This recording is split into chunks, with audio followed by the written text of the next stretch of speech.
Welcome to the WellPlayed DLC podcast, Australia's juiciest gaming podcast, powered by SteelSeries, but more on that later. I am Zach Jackson, and joining me is Ash Whaling. Oh, no spilling. G'day, everybody. How we doing? Adam Ryan. Hello, first try. Nathan Hennessy. Hey, yo. And James Wood. I used to be first, but now he doesn't like me anymore. So Put you And- last. It's Now you're week bringing to up- week. You can tell a lot by in Zach's mood by who he builds first. absolutely you can. I think it's just a belated birthday present for me. James has always been the anchor of WellPlayed, and he has to come. Just has to come at the end. Yes. Because we're hitting footy season, he's gonna have to be on his best behaviour. That's it. Mm, Fucking no, Tom's he's all It's right. gonna be high. He's a big blue bagger, aren't you, mate? Big blue. A massive blue bagger. That's right. He choked on that. Oh, we're off to a hot start, aren't we? So is Yeah, Ash. yeah. Mate, we're 3 blues here. What a week Oh, it's been. 2 in a row. Yeah. He's in such a good mood. People keep telling me to tune in. I'm like, the second I start watching, it's all downhill, though. No, but they're good the now. This need. is the thing. Like, they're good now. Are they? Yes, yeah, but they are. forget. I've got to start prepping for the Tassie team now because I've got to adopt them. Because Are you gonna that's buy the them- law. The membership? Quick. No, I'm just going to keep printing Oh. my For own $10 stuff and dollars. pretending. Yeah. Yeah. I'm buying that. James doesn't Can we sidebar. do a 100%. quick round table on that new Tassie, both the logo and the Guernsey? Because I love the logo and I think the Guernsey's a piece of shit. Mm. Fuck Agreed. Because it is. Yeah. Nauseating. The Yeah. So the Tasmania T- has the T two is gone. islands, two smaller islands just above our main So- island, like eyebrows. and it, Like little Yeah. cat ears. Yeah. like Yeah. exactly like eyebrows. We've Right. got eyebrows. You wouldn't know it by the Okay. Guernsey though, because they're just not fucking there. Yeah. if Tasmania was a cartoon, it would look perpetually slightly surprised, because it's got the eyebrows up there. I'm not going to be able to unsee that. Just quickly, Yeah, thanks. could be worse. Some people, you know what Uh, people say about a map of Tassie. Yeah. The colours, fine. The green, the fully green devil, yeah, okay, sure, it'll grow on me. I don't really understand why it's completely green. Like, why is the hair green? The Mm. map on the front, fine, but the T in the middle is absolute fucking trash. I know. T for trash. It's a graphic design Wow. nightmare. Like, it looks like someone Yeah. was like, the map isn't enough. How are they going to know that it is Tasmania? And they're like, Well, I think put it's a big like- fucking T on that's it. their Slap a old- big T on it. They that's gave their it what it old- deserved. Sorry, wait, round table. Yeah. Do people here really not know the history behind that logo? Oh, yeah. It doesn't make I it learned any about better, it like though. half an hour Yeah, ago. To be everyone- fair, so. The thing is, everybody, it's the same discussion with everybody. People go, wow, that looks crap. And then somebody goes, actually, it's a prestigious logo from our history. And then people go, oh, I didn't know that. Wow, it's crap and historical. It's historically shit. Like, it's one thing to lead to sort of like your rich history, but it looks like somebody's just fucking tripped over, stumbled, and fallen down the stairs with this one. And it's just, no, So, don't like Yeah, it. it's shit. just on that topic, Ash, I spoke to the developers of. I don't even know why I'm saying this on the podcast. It's probably not the best story to tell on the podcast, but I spoke to the developers of Footy Bash and I showed them Turbo Chooks. Yeah. I said they should put it in the game. It might. They absolutely should. The actual Justice. logo. Yeah. Yeah. Justice for the Turbo Chooks. They can use it. We've got a very simple rule when it comes to Turbo Chooks. It's not to be used for evil, and that's about it. Mm. Do you know how many people have messaged me since they've announced the actual team name saying sorry that Turbo Chooks didn't make it? And I keep replying going, it was just a joke. You realize that, yeah? I wasn't actually campaigning for it to be Turbo Chooks. It was just a joke until it actually happened, though. So I can understand why people are treating it like a funeral. I get it. Turbo Chooks are still alive in my heart and forever. Statewide mental health check on Ash just to make sure he's hanging in there. They didn't get My Hang on, just let me chooks. check. Yeah, no, he's good. Very good. Very good. Well, jag, how are that. we all? It's been a couple of weeks since we've gotten together. Longer since Ash has been here. We had a week off again last week, mostly because of my doing with the first bout of the spicy cough. Oh. Well, Had on to that, happen. There got how'd you go? I'll keep my little pseudonyms for it to myself. Oh, It does appear that you're not dead, so surely you got through it. I did, yeah. And it wasn't too bad. It's probably the lingering that's been probably the worst part. The Friday, which was the hot, sweaty, want to die of fever day, and then that was Isn't that passed. bad? Well, that passed after Carlton beat the Brisbane Lions that night. That seemed to go. That's the cure. And then Saturday, Sunday, my nose was really runny and just would not stop fucking, yeah. And then Monday was just kind of a lingering like shortness of breath, and I've kind of had that ever since. Really, it's kind of on the decline now, but yeah. Definitely don't rate it. It's not a good time. So yeah, there you go. Overall, would not recommend. Yeah, There you go. shit time. There's your Yelp review for COVID.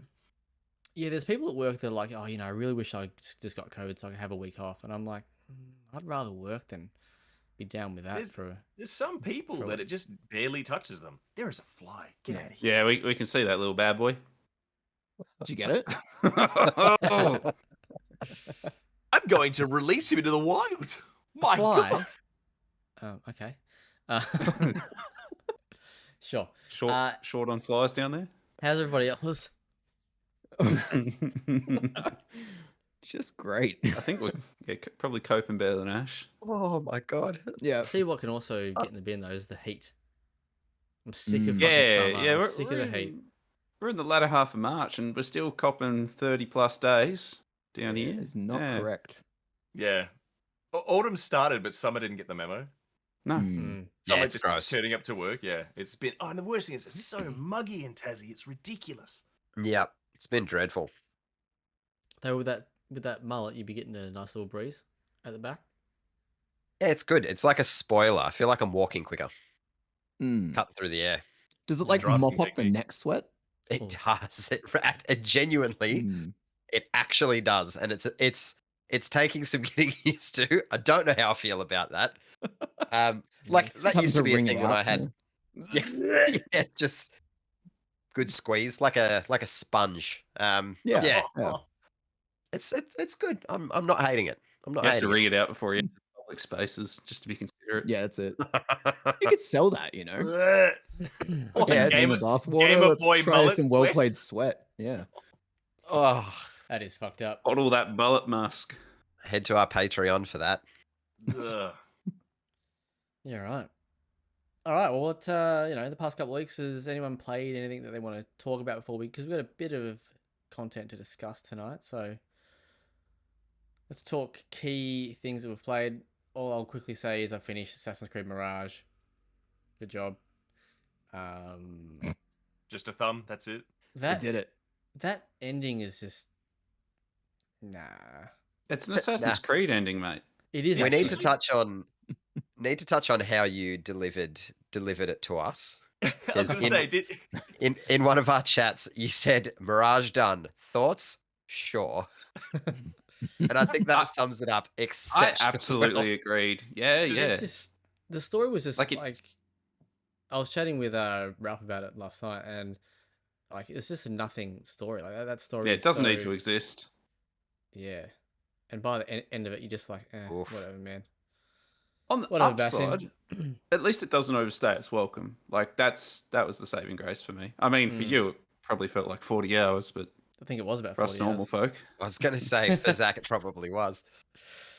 Yeah, so that was pretty much me. I haven't Yeah. really played much or done much of anything with the dirty COVID. Just existed. yeah. Tried to- Yeah. See, it's funny that Yeah. you'd think when COVID knocks you on your ass, that's a great time to get into the games, right? But that Mm. was not my experience at No. all. Couldn't Not focus. me either. it wrecks Couldn't your focus. faculties? You just don't have the brain power to pull it off. Like it Mm. just maybe a Yeah. turn-based game if you don't mind taking one turn every 10 minutes. Oh, Like, no. Like, Nathan's now like, if I get COVID, it's just solium for hours upon hours. Oh Oh, no, shit. that might actually end me. Yeah. But Nathan, last night I actually moved because back in the day before we moved into this place, the old place, I used to have all the consoles in my bedroom. So whenever Anna would sleep over, I'd just be playing games at night and she'd fall asleep and whatnot. So I thought, what's a good way Yeah, I been can there. Classic. do some pledges and stuff like that? So I moved the Xbox into the bedroom. Legend. So I've been playing. I actually wanted to play Immortality, but it's off Game Pass. So Oh, yeah, Interesting. That's unfortunate. hit up so- on Netflix. So I Yeah. went back into Pentiment. Okay. Ah, nice. Good game. Though the scratching of the the scribing. It's very cutting out, yeah. it's almost ASMR like, isn't it? Every time the game has to like Depends who write you ask. dialogue onto the page, you hear the Yeah. the scratching. That's So that great. game is, love it, love it. Even though it was only like a 45-minute session, it's all I want to play basically. Yeah. I'm very much wanting to play through it again. Feels like it's too soon, but I'm gonna love it when I do. Yeah, that's me. Anybody else got anything they want to share before we hit the content? I have two. So April and I finally rolled credits on Baldur's Gate 3, and it was terrific. Oh, There are some problems in those last hours. Like in the last 10 or so hours of that game, because the last, notoriously everyone knows by now that the final act of that game is expansive and impressive as it is, as buggy as a motherfucker. However many months later, it's been like 6 months at least, it's still buggy than a motherfucker. Like major quests just fully broke before we could like do the final sequence. So we ended up with an ending that wasn't indicative of our playthrough. It was just we had to compromise because a bunch of quests just locked themselves off due to game breaking bugs, and it just kept happening. And it got to the point where I couldn't even see the ending. Like my character got excluded from the ending. Just one thing after the other. It was quite devastating for something that was so supremely fantastic. It just falls apart at the end technically. So my hope is that if anyone actually hasn't played it yet, that they might just like leave it another 6 months and hopefully it'll be all dandy, because it is purely like technical issues, quest breaking and stuff. It was really unfortunate. And the other one was Pledge Game. So I did a Pledge Game too. Outer Worlds is donezo, and I'm glad I don't have to think about that again. I feel like the last time I spoke about that on here, I was kind of positive. I was like, yeah, I'm having a good time. And I think there is a good time to be had in like the first 5 hours or so when it all seems new and interesting, but that wears off kind of quick and you realize you're just treading the same ground over and over again for the next 20 hours, and it's so empty. Like unlike the games that you would compare it to, like Fallout and that, any space between like communal areas, between hub areas, it's just devoid of anything. It's just so absent of any kind of surprises. It just became quite tedious. I ended up just getting to the point where I was just kind of skipping through dialogue and that because it just become a bit meaningless. It's a bit of a shame. I don't think I'm knell of any RPG when you start mashing the "I don't give a shit" button. That is exactly what it was, because it didn't. It kind of felt like it was spinning its wheels. It certainly wasn't a game that felt like a role-playing game. Like it wasn't responding to my choices in any kind of interesting way, and the shooting and exploration was very mediocre. I don't know. I'm a bit sad about that because in my mind I was like, Obsidian, right? This should be fantastic, and it's kind of actually impacted my enthusiasm for the sequel. I'm like, if this is the same team doing this, I don't know. Go back It's to one of those Pentiment. things. It's like the BioWare situation where like the people that now work at these companies aren't the teams that made the shit that we loved, right? And so Ship like of yes, the brand Theseus name with is still there. developers. Yeah, exactly right. So yeah, it's a bummer, but Like you've got Obsidian, Josh Sawyer, who was like the lead of New Vegas, but I don't think he was involved at all in Outer Worlds. He was on Pentiment, and I don't know. What else, but- yeah. Oh well. Life, well. eh? Makes you think, eh, James? It does. A lot of things make me think. Just a shame. All right. Anybody else got anything they want to talk about before we hit the big C? Hit the Okay, let's hit it. James, you've been playing, because this is something that both Nathan and I have actually been playing, so I do kind of lie that there is something else I've been playing. But you have reviewed Alone in the Dark remake. Let's go. have. Yes. Oh, Yeah. boy. Okay. So Alone in the Dark remake. This is like a soft reboot, technically, right? Like it has the same setting and character names as the original game, but this is a reimagining of it. Set in, hang on, I had notes somewhere for this today. Well, I was looking more for like the year that it was set in, but it's it's a I don't know. 1920. Yeah, I can't remember. Yeah. Southern America kind of thing. It's between the World Yeah. Wars. Yeah, so, yeah, it is between the world wars. That sounds right. Down by the bayou, we are following Emily Hartwood, played by Jodie Comer, and David Harbour's Edward Carnby. Hubbard. Sorry? David Hubbard. Yeah, close enough, right? He's Harvard. The ship came into a harbor. Harvard, yes, exactly. The idea being that Emily has received a distressing letter from her uncle, who is currently staying at the Dorsetto Mansion. This is a former sort of estate house that's been transformed into a wellness center for the mentally fatigued. The concept being that the Hartwoods think that they are cursed broadly because as they age, they are beset by this curse of melancholy, as they call it. And so she gets this disturbing letter from him, decides to go and investigate what's going on with him. When she gets there, her and Carnby are pulled into this just the nicest possible way I can describe it is completely incoherent nightmare of a story. Like, this is the kind of horror narrative where from the moment a character shows up and then 5 minutes later they're dealing with like a monster and falling through portals but not reacting at all. There's no escalation of tension, there's no 0 to 10. It's just you start the game and then you're at 8 out of 10 immediately, right? Like you jump. And it kind of maintains that for the rest of its run. It's not a particularly long game. I think the first run was about 7 hours, second run was about 4 to 5. Yeah. The way I put it in my review is that every hour of this game, it jumps the shark in some capacity. It fucking does, doesn't it? It's so confusing. You'll be like shooting swamp monsters and then walk into a room that's completely different to what you've just seen, and there'll be a woman across the room and it's like, oh, hi, Mark. Yes, it is the exact vibe. So early on, Emily gets the idea being that her uncle has found a way to transport himself into manifestations of his dreamscapes, where he is doing battle with somebody called the Dark Man, who is this kind of Egyptian magician dressed up kind of tall entity that is haunting the family.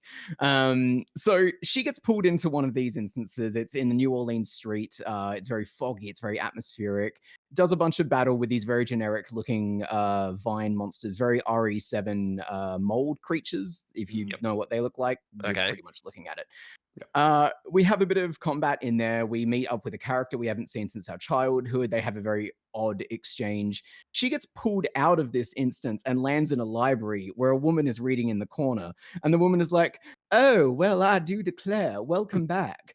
And instead of reacting like a person who's been pulled into a nightmare escape, she lights a cigarette, looks out the window. She's like, yes, I am back. Like, what's happening? This happens every hour, like James said. Every hour, legitimately. It's kind of absurd. And if it had leaned into this, if it had been an intentionally camp, silly, goofy time, I would have loved this as a camp schlock experience. It is so close to being that. But instead, it gets very self-serious. Sometimes that seriousness works. I think a lot of its stuff around mental health and metaphor and horror is fine, very rudimentary, but fine. It's better than what we're used to, though. Like, it doesn't play the insanity card like so many games dealing with mental health. Exactly right. Exactly. It's tropey, but it's not offensively tropey. I think the Darkman stuff, it's very Cthulhu-esque, which does lean into its own racial stereotypes, obviously. It doesn't get away from that. I think it tries to by way of its story, but it doesn't really work all that well. Gameplay-wise, it's a modern Resident Evil game, like in almost every sense. Puzzles, mansion to explore, keys to find, doors to unlock, 4 guns, healing items. Invincible person that follows you around a couple times. Exactly right. Like it is just, it's completely unremarkable as a mechanical experience. And so it combines into this thing that's like, I didn't really fully understand the story that I was experiencing. I didn't really love playing the story that I was experiencing. And there are flashes of like great atmosphere, really solid audio design. The art direction I really, really like. Again, Jodie Comer's performance I think is just the right side of camp and cheese. She's having a great time in it and more power to her. But it doesn't come together in any meaningful way. I kind of ultimately walk away being a bit like, oh, this is a bizarre failure. That was beautifully said, and I agree with every point.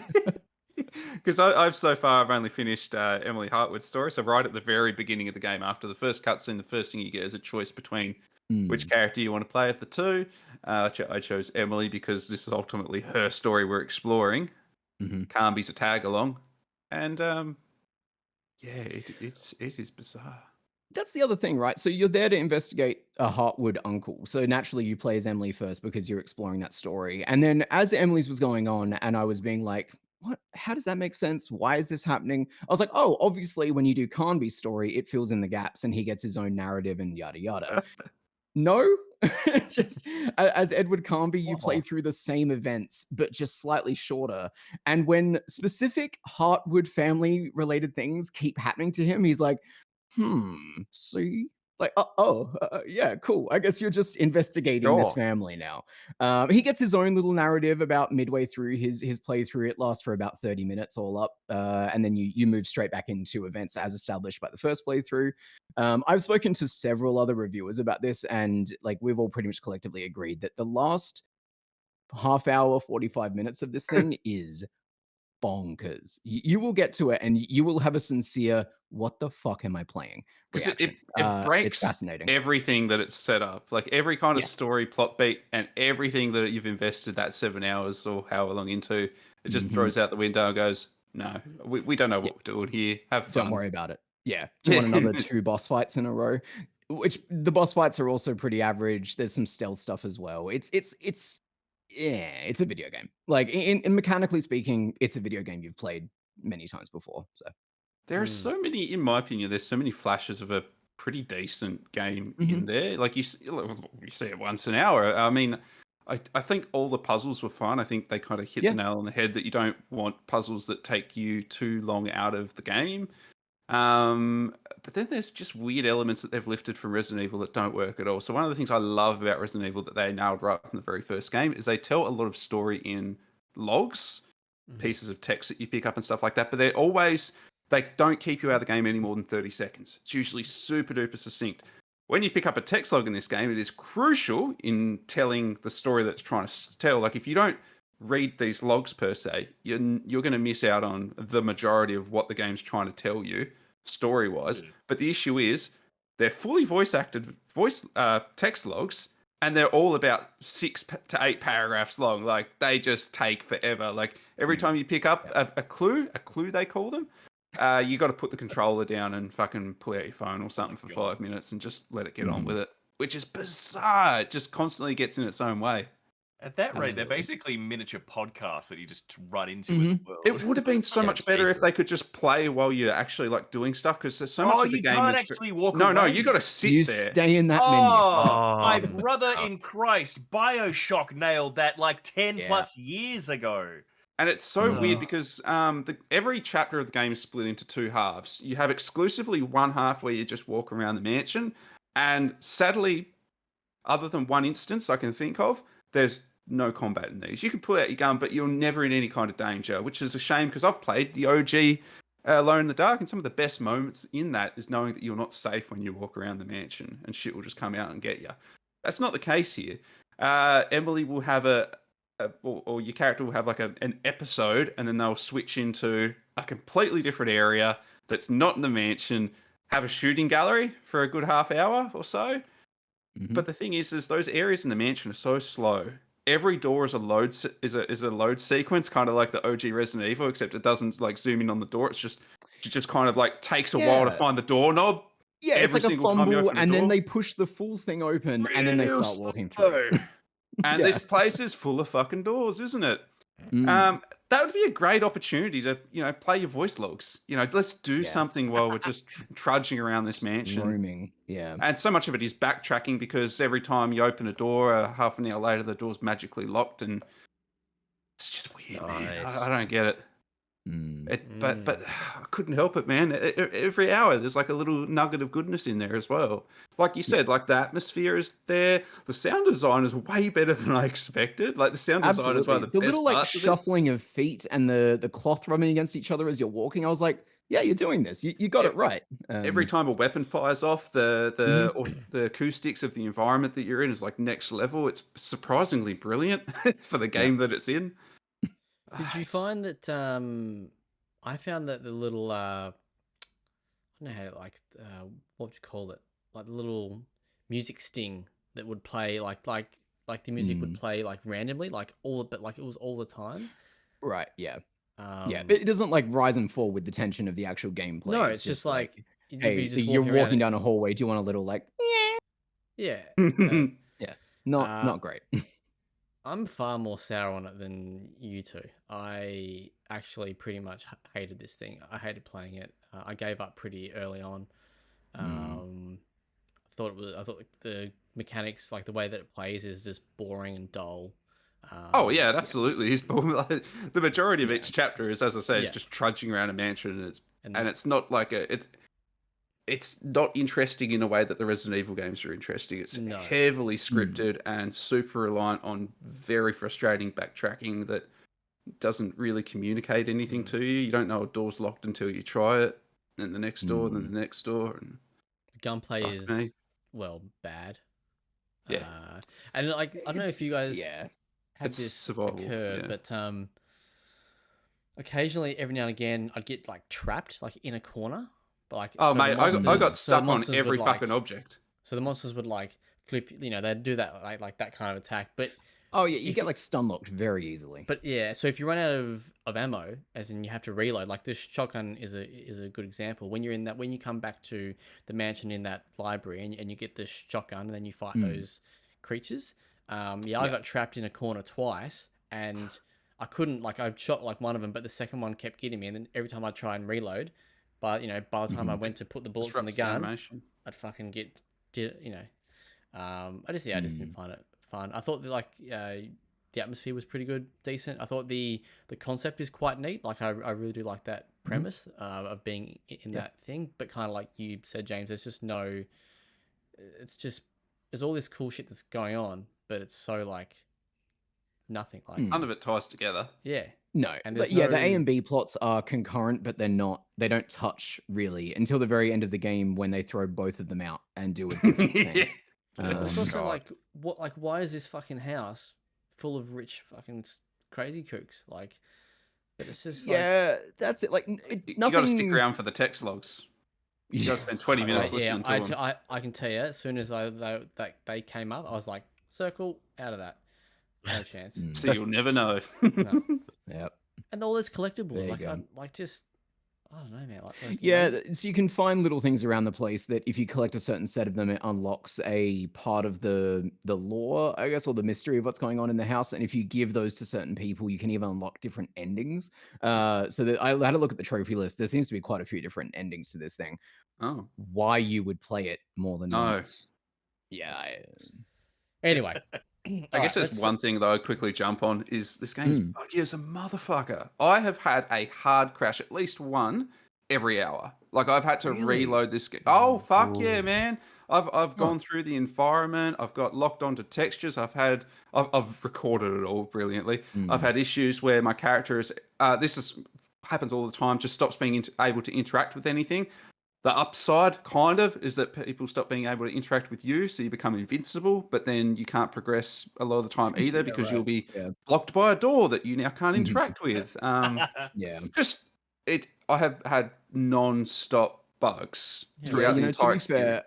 there were 2 instances where I opened a chest and it like pulled her on top of it, and then I couldn't get down. So Oh yeah, okay, that's yeah. every piece of geometry in the game. You'll just morph into it and get stuck, and then you have to like reload to get out of it. Bizarre. Yeah. Alrighty, James, where do we land on a score for this one? We landed on a 5.5. Yeah. Yeah, That's because solid. there's just enough there that I can see it. It's just not in focus. So Cool. Very nice. Very nice. All right, Mr. Whaling. Dealer's choice. You got 2 things to discuss tonight. You pick which one you want to go first. Let's go quick and easy with Princess Peach Showtime. Let's. Game good. All right. We can Excellent. move right Moving along. on. No, it's actually quite a fun little game. I mean, let's be honest, it's a Nintendo property with platforming elements, so if it's anything other than acceptably great, I'd be shocked. Like I'd be questioning things. But yeah, seeing Princess Peach get pulled into the spotlight for this one and her, little tale. If you've seen the trailers, she gets to have a fun little adventure in a world that's all based around theaters. Like literally, you go to a theater. And the gimmick is that you obviously get to put on different outfits that will then give her the abilities of that particular role that she's embodying. The gimmick is quite neat in the sense that basically each level is quite literally a stage show, and you would then assume the role of what's supposed to happen in that stage show. And it means that the NPCs in the world actually react to you in that role. You know, when you first encounter them, they're like, "Oh God, we can't solve this problem without the dashing thief being here," and then you can sort of become the dashing thief, and then they all sort of get happy that you're there. It's I was kind of concerned that obviously having all these different power sets that the game would feel a little bit disjointed and a little bit like sort of like a mini game kind of thing. Like, if every level has its own unique play style, then, what's to stop one being fun and another one just sort of being plain? But again, it's a Nintendo property. They've really put the tax in to make sure it's fun. Like, if you are playing, for example, a cowgirl level as, Cowboy Peach, you get to ride horses, you get to throw lassos, and you get to have like really cool action segments where you're like dodging bullets and things. Like, you don't have a gun, but they do. And then the next level you do, you are a detective. You're literally Sherlock Holmes. And it slows right down. And you have like not detective vision, but you do literally look at clues and have to put together mysteries. And like, you talk to NPCs and stuff. Those two play styles, those two different environments and different mechanics are both fun. Like, they've been really careful. Like, it's very young person coded. Not a bad thing. It's very obviously designed to be so simplistic and easy to pick up. It reminds me a lot of Kirby's The Forgotten Realm in the sense that like anyone can play this, but if you are of an older generation and you want to get a little bit more oomph out of your game, there's stuff in there to make sure that you can do that. Like, every level has a set of different sort of objectives within them, and they're not signposted. Like, let's say that there's 9 stars in that level, you'll probably be able to obviously see how to get about 5 or 6 of them. And those stars obviously unlock other levels. Like any other Mario-esque game, there's some kind of gating, you need to get currency to do it. The other 4 or 5 will be very unique and interesting things. There'll be stuff that you have to sort of nut out by looking at what's going on. And that's, I'm playing this with my 5-year-old daughter sitting on my lap. And she's like, "Daddy, there is a star hiding behind that barrel." I'm like, "You know what, kid, you're right. But there's exactly 5 cactuses here, and I'm pretty sure I can lasso each one of them, and I wonder what will happen if I do that." And sure enough, I get a star. It's cool times. I've just about finished the game. There's effectively sort of levels. It's sort of like a tower thing. You go up the levels, you do all them all, and then it gives you sort of a challenge room. Like, the basement is like where all the scary stuff happens. But bottom line, story's fun. Villains very cool. Villains sort of, I'm not going to say motivations because the narrative's not that strong, but like the whole idea behind it's very fun and interesting for a child. And it would be really easy to make a cringy Princess Peach game, but this isn't one. It's actually really awesome. And I hope that this is a property that they can try and sort of leverage into other stuff as well, because I'd love to see another one, and I think it has legs. So, very fun. Is this Peach more in line with new movie Peach? Like, is this, you know what I'm asking, right? Is she emotive? Does Yeah, she have a like- personality beyond Yes. "I baked a cake"? Exactly. Yeah. She Okay. actually has like it's a really cool sort of like, don't get me wrong, like it's still like it's a Nintendo game in the sense that like the characters aren't fully voiced and there's not like big voice lines, but like Mhm. she sort of has like one-liners that she'll say when she's doing certain things.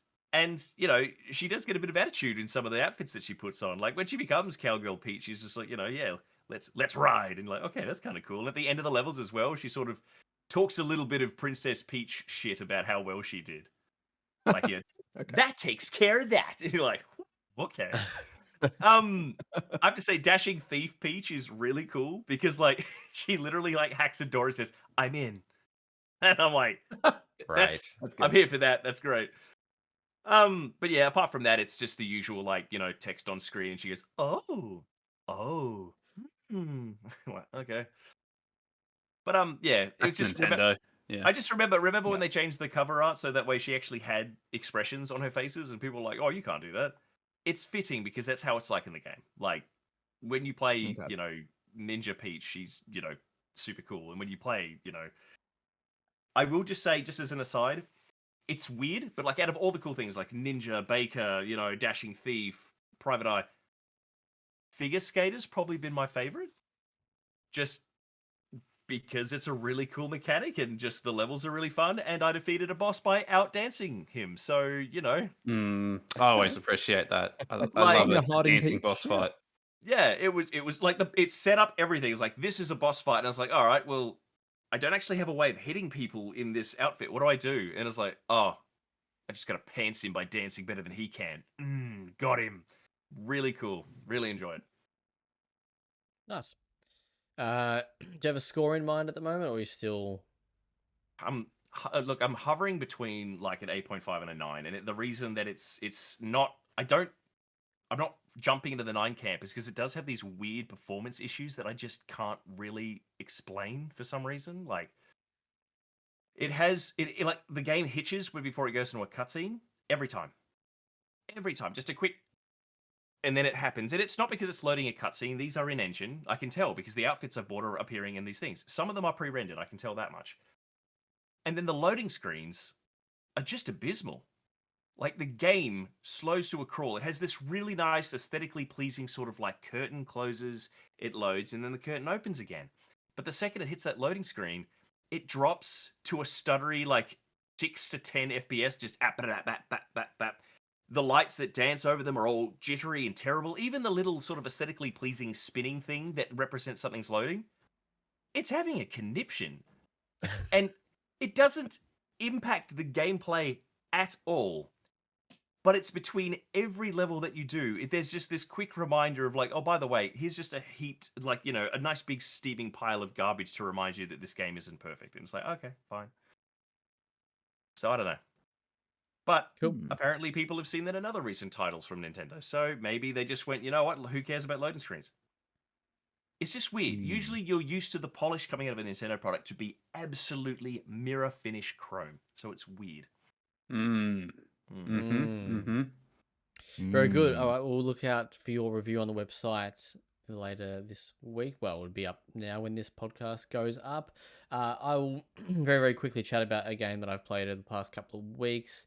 Would have discussed it last week, but obviously sick. It's a point and click game called A Twisted Tale. It's actually chapter 1 of what I found out was 7 chapters, and apparently chapter 2 is still in development. So it could be a while. I remember when games used to do that. It could be a while before we get the full thing, which is so I'm not too sure if I'm going to do a review because it feels weird to kind of just review chapter 1, but then also we'll see. I have started writing, but shit's been fucked. Anyway, so it is called Twisted Tale. It's by a German developer, Voodoo Ben Bell. You play as a lady called Vio, and you are basically sucked into this realm. You have this Rubik's Cube, and you're sucked into this realm. Who the fuck knows why? Probably find out in one of the later chapters.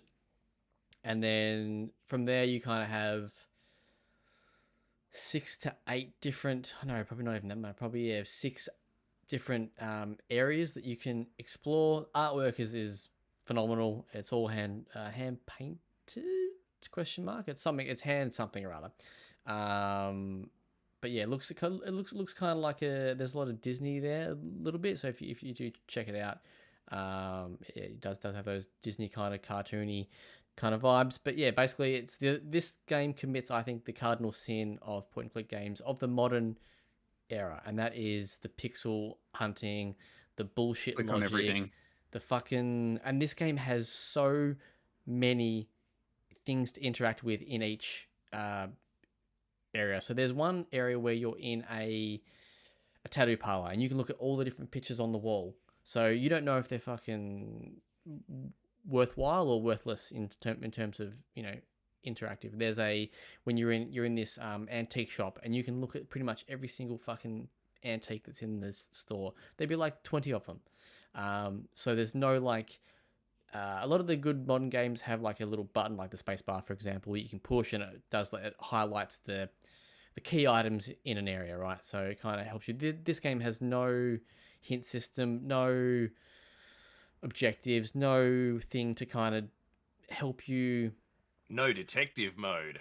Yeah, like kind of like nothing to help you kind of figure out like where you're stuck. And a lot of the times you will just have to fucking just try it. You just have to try every single thing with every single thing, whether that's a person, whether that's everything in your inventory. And every time you go, all right, fuck, I finally got this part solved, the next step in the equation is always the same thing. You always got to try.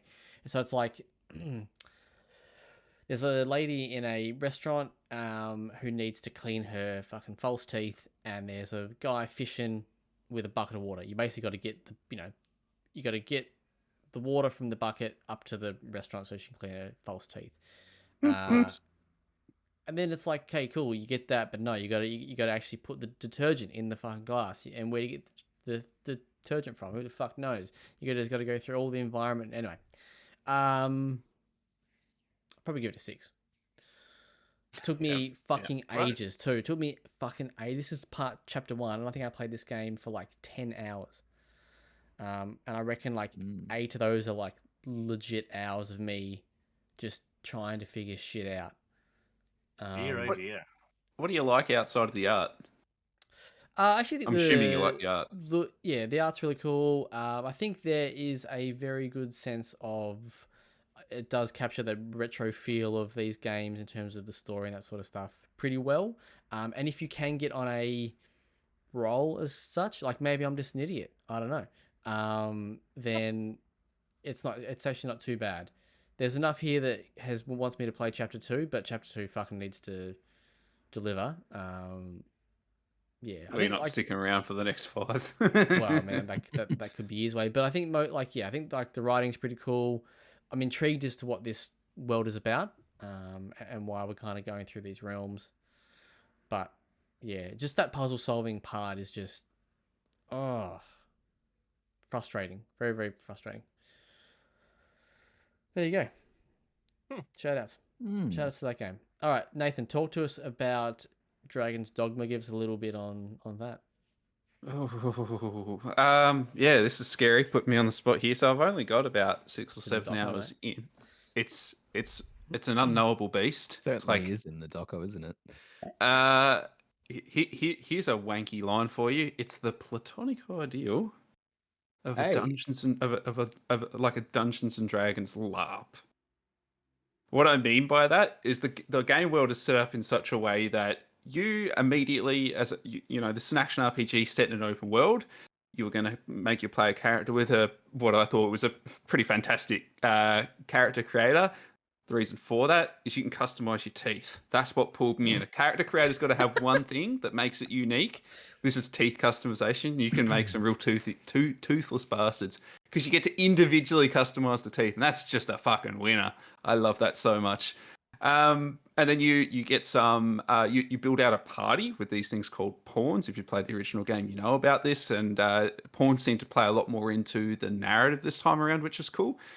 But then when you go out into the world, you as a party member, you're not really a powerful hero or anything. You're actually quite fragile, and you're reliant on the dynamic of the party to support you, just like you would in a D&D role-playing game, right? So because you're not some overpowered hero, this is very much reliant on the AI to be competent. And the AI in this game is really cool. Both the team AI and the enemy AI is really, really interesting. Without going too much into it, I'll give one quick example of something that I thought was really, really cool. This game doesn't have a lot of fast travel. There's fast travel there, but it's not really emphasized because there's just too much interesting things pulling you around. And the game just wants you. It kind of has emphasized that this is adventuring, like in D&D, should start in an inn, have a combat encounter, finish in an inn. That seems to be the real running thesis of how this game's adventuring works. Because when you take damage, you lose like a fraction of your total health. So you can't just be smashing potions and then keep adventuring. You're going to have to go back to an inn. You can go and camp in the wilds. My experience is this very rarely works out well. So I've wanted to go from one town to another town, and there's obviously just a big span in between. And with the day-night cycle being just 40 minutes, if I go and leg that, it's going to eventually turn to night before I hit the next town. And nighttime is nasty time, which is fantastic. So anyway, I decided to hire an ox cart. Basically like your Red Dead taxi service. This game is quite methodical and slow and wanting you to really trudge through the world in the same way as Red Dead, which I thought was fantastic. Get in my ox cart, have the opportunity to see the scenery, or nod off to get to the destination. I decided to nod off. Halfway to the destination, we get beset by like an ogre. This thing goes fucking King Kong. It's like jumping up onto like the ravines and stuff, doing just things that you would not expect from this big beast. But because I've got my party with me, I've also got like a bunch of other people that were in the ox cart as well. They've joined into the fight. So just all of a sudden, like 3 hours into the game, just this massive battle just breaks out on the side of the road with me and about 7 other dudes facing off some big ogre who's just flipping out, doing backflips, just King Konging over trees and stuff. And we're just frail little dudes that have got to make the most of it. And it's fantastic because you just see this massive epic battle play out, and you can almost just stand on the sidelines and watch it play out. It's still quite fascinating. And the game just seems to be littered with these really cool moments where you get thrown into these battles that are just way more than you could possibly handle. And the game is always like that, but it relies on, you know, the strength and dynamic of the collective that's there. So I just find that fascinating. Little quick downside, frame rate seems to be running like arse, which is surprising because the game looks like virtually identical to the original game. Like the art style is exactly the same. All the iconographies and icons are exactly the same. Color palette's exactly the same. It's just, you know, it's got a little bit better fidelity. It runs pretty bad though. So hopefully we get a post patch for that because this is running in the RE engine. But I have a feeling that this is going to be something quite special. Just the way it fully commits to its own identity and its own way of doing things with its own open world philosophy that I don't think we've really seen. Well, I don't think we've seen anything like it since the first game, and even then, it was kind of ahead of its time. Yeah, this is definitely one to watch. Adam, well played. Hello, Adam from WellPlayed. Yeah. I think I know the answer to this, but so it's titled Dragon's Dogma 2. It has a 2 in the title, but it's like am I to understand that it's like an Elseworlds kind of thing? Like it's a pseudo sequel that kind of treads the same ground as the original, but it's in like a parallel world sort of thing? Is that what the go is? I don't know if it's in a parallel world because basically all the beats and everything I've seen so far could have just been the first game. Like it feels less of a sequel and more of like the dark, like Dragon's Dogma got Darker Arisen, which was kind of like a Redux version of the first game, and this just feels like Redux Part 2. We're just doing everything we did the first time, and we're sticking to it. Like it makes very few changes in the first game. Like it's very confident in what it did in the first game and that it did those things right. Whether or not you necessarily thought they were good, it's committed to it, and I think that's really, really neat. But it has no like front loading in terms of plot and stuff like that. There would be no expectation that you played the first game. I don't even think there would be any benefit in playing the first game. I can't see that would add anything to this experience whatsoever. But I'm quite early, so I don't know.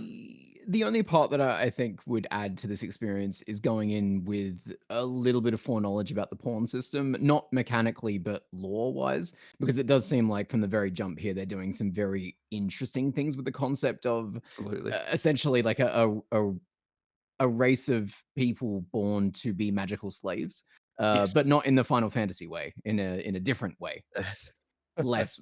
Well, yeah, you have to play the game. Yeah, that's the only thing that I found so far has been like, oh, this feels very connected to that first sort of experience. What is your take on the fact that there's no 2 in the title screen? There is. No, it's just Dragon's Dogma, and It's then just- in the boot up screen, Dragon's Dogma. And I'm wondering, are we didn't getting like know a that. mid-game 2 drop? Oh, I mean, even if they didn't, that would be kind of perfect because in my heart, my impression so far of this is this kind of seems like the Dragon's Dogma they always wanted to make. Like this doesn't feel like a sequel so much as I wouldn't maybe a Let's try again. reinvention. Yeah. Like the go first again. game had some technical issues. There was a lot of loading between areas and stuff like that. This game's just seamless. I don't think there's any loading between any areas other than if you fast travel and stuff like that. It's super cool. There is a lot of density here, and there's so much going on, and virtually every NPC is unique. So if they go about their day to day and are beset by goblins and they're a quest giver and they die, any other RPG, you'd be like, well, fuck, that quest's gone. Like that character is dead. That quest's gone. The game has a whole system where you can like go visit their graveyard like 2 or 3 days later and like revive them with like a life stone. So every character in the game is like this persistent personality that you can bring back to life if something besets them, because it has this Skyrim sense of they just go about their daily lives, and that could be quite fatal for them.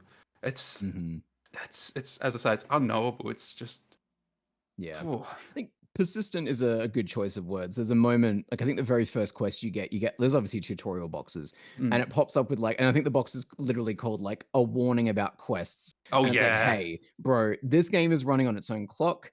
You can pick up a quest and do like you can pick up multiple quests if you want.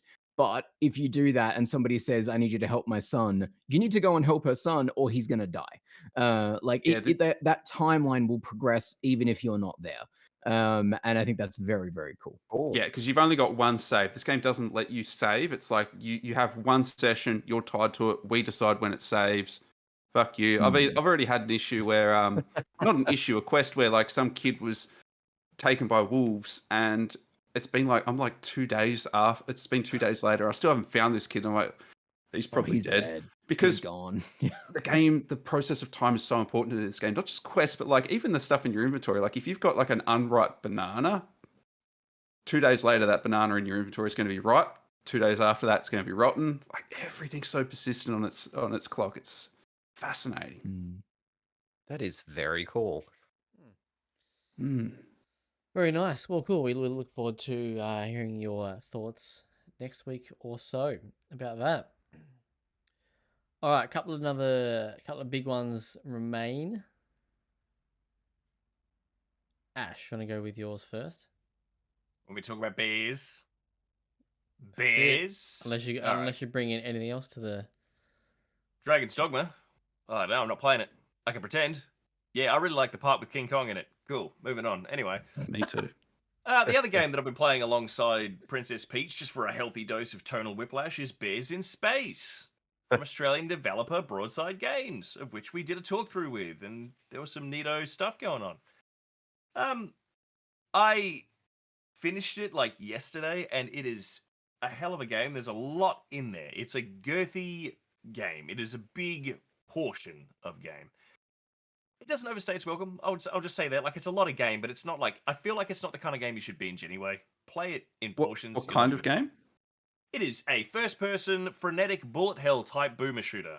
I don't like calling it a boomer shooter. I think that's got a much more specific connotation nowadays, but it is an old school sort of Serious Sam-esque thing. It's DNA from Unreal Tournament, Quake 3 Arena, Serious Sam, that kind of stuff. But it's the case where you move really fast, you shoot a lot of bullets, and you don't reload your guns. That kind of stuff.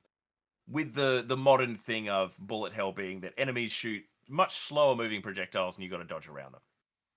And it's neat. The whole sort of concept of the game is that, it's a retro-futuristic thing where you are Maxwell Adams, and after a absolutely critical failure on your hyperdrive's fault, you get merged with the bear DNA of Bear Tana, one of the prisoners that you were moving to a prison planet. And you are just days from retirement, but now you need to fight your way out of this horrible planet full of robots.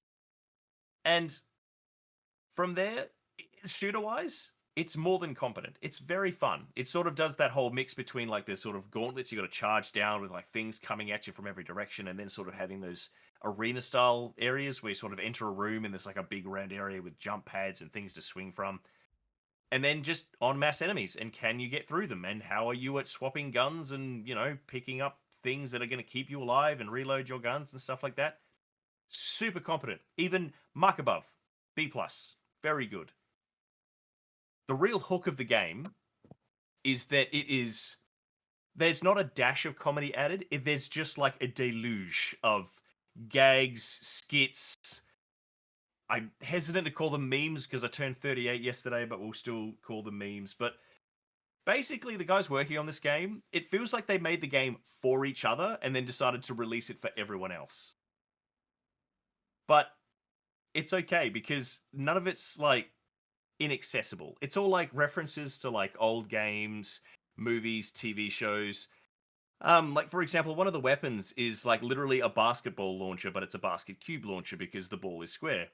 When I pulled it out and looked at it, it had words written on the ball that I didn't quite understand, but then I figured it out. It says Lazy Boy. It's the ball from Basketball by Matt Stone and Trey Parker. I was like, you know, that's just a little one. Oh, okay. But then, like, another moment, I was running through a level, and it was a moment where I wasn't getting shot at from every direction. I'm sort of jumping from stone top to stone top, and then I see there is another sort of platform just off to the side. I think I can reach that. I jumped onto that rock, and behind it, I got greeted by a robot wearing a thick black tank top. He had a thin chain around his neck, and he told me that nothing's more important than family. And Oh, he said, "We're racing for slips, and I live my life 1/4 micron at a time. The race is simple. First person back from Death Mountain wins, and winner takes all." Okay.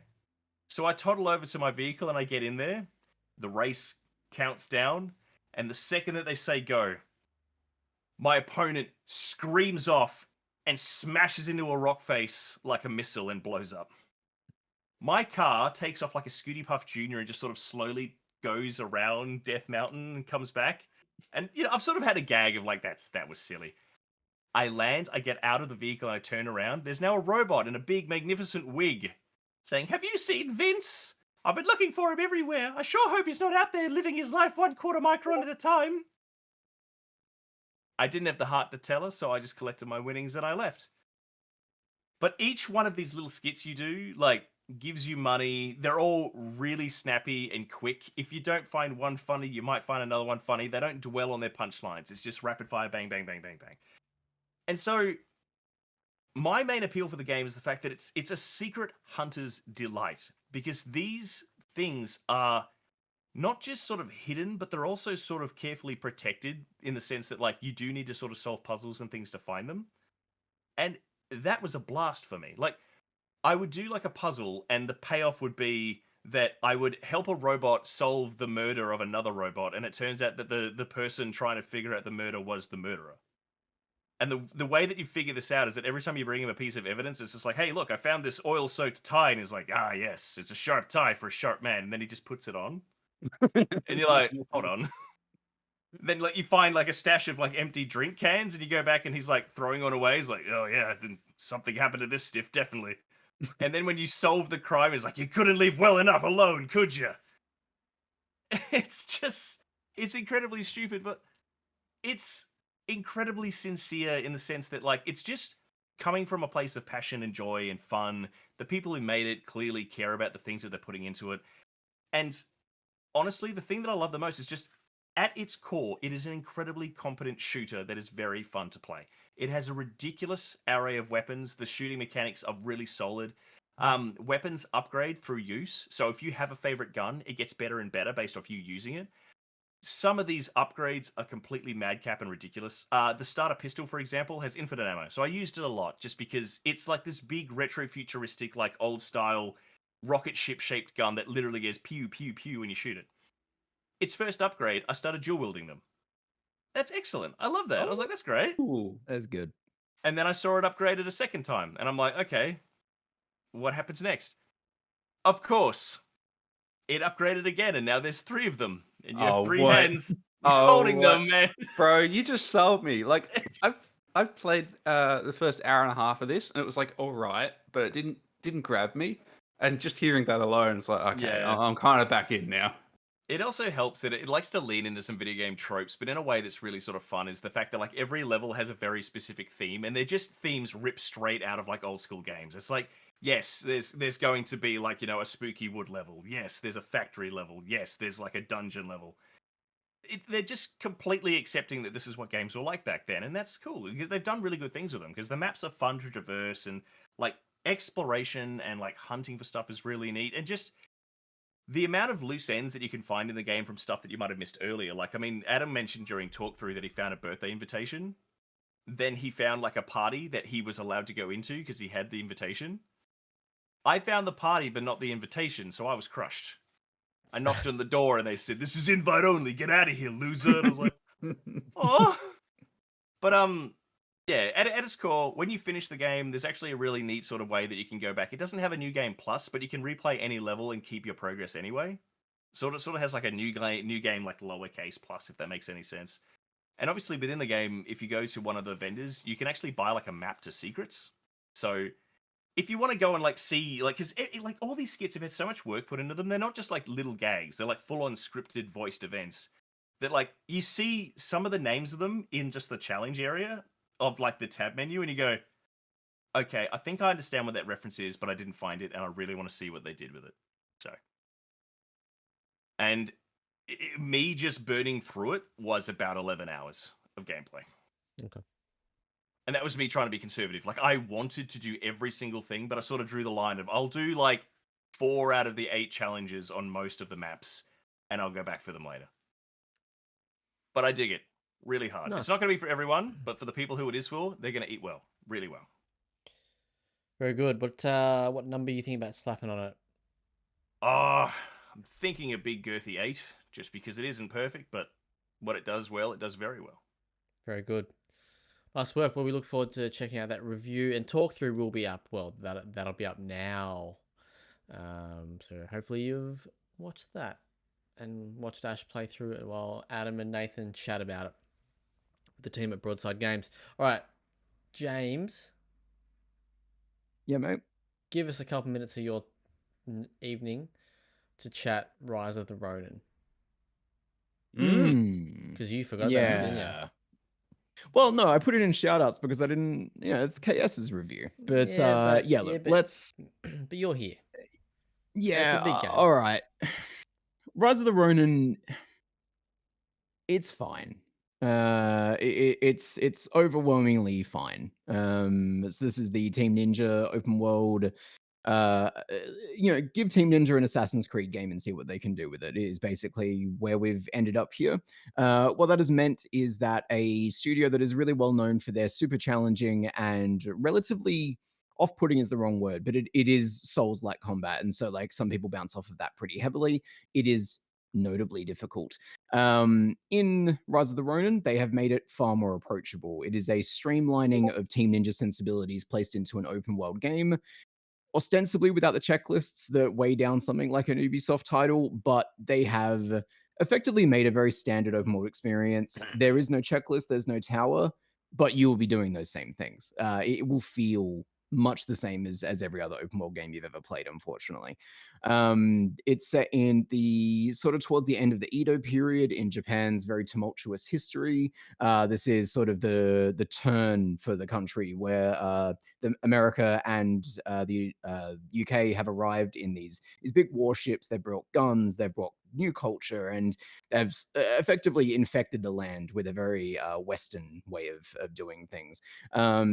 What this has led to is political upheaval between the shogunate and the sort of anti-shogunate factions, which you can technically join either side of in sort of the battle for the country's future in a very Assassin's Creed way. So you get real historical figures that show up with anime-like introductions and flipping and cutscenes and robot arms that open up to reveal a gun.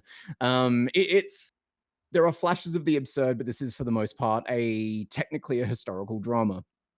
And so what that means is that you're going to just be fighting a lot of guys. There's no real enemy variety going on here. So for all the streamlining that the combat has done into this very parry-focused in a Sekiro way, but nowhere near as tight, classes have been relatively simplified into very basic structures that you can level up with skill trees and yada yada. Like, it's everything I could say about this game is like you would know it based on me just saying to you, Team Ninja made an Assassin's Creed game. Like there is nothing in here that will surprise anybody. I don't think. There's a glider that they added, which doesn't feel very good. There's a hook shot that you can only use in certain instances.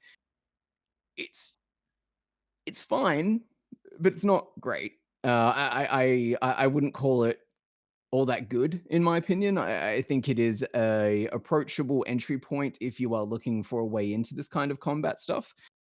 Everything else about it, though, Dragon's Dogma comes out on the same day. So, I had high hopes for this one, James. yeah, I mean, so did I. Like, I really like Team Ninja. Like, even when they are crunchy, I like them. Like, Final Fantasy Origin is so much better than anyone will ever tell you. Yeah, exactly, Nathan. It's great. Great game. But what Team Ninja does really well is linearity, right? They do guided, focused experiences. And in blowing this out to, there's 3 open world maps, so the last one is a bit of a whatever. In doing that, there's all that focus is gone. All of that guided energy has nowhere to go anymore. lack of enemy variety, pretty average parry, pretty average gunplay as well, because obviously there are guns in Japan now. It's all average. Like it's all average. Not bad, just average. Yeah. Bummer. Well, KS, the That's great sobering. man, he has reviewed it for WellPlayed, and he says, this is his little summary here, Rise of the Ronin's open world is vast and content-rich, but it's a case of quantity over quality that's only partially rescued by the unambitious but technically adequate combat. He gives it a 6 out of 10. Yes. That's I would very not go any unfortunate. higher than a 6. Like, if you are into this kind of experience, have at it. I think you're going to have a semi-decent time. I said in my review, this is the kind of game that the player that plays this picks it up, plays it for 6 months, never finishes it, and then moves on to the next game that they were able to afford for that period of time. And that is fine. Like that, I don't mind that existing. I think it's good So that those things true. exist. But They are as a out there. critic, and as someone who's watched open worlds grow so much, especially over the past 5 years, this is just a whole generation behind. Yeah, that's one thing that Kieran definitely mentions in his review quite a bit. He goes, surely we're past a lot of this stuff by now. Surely we've had enough of these designs and stuff like that.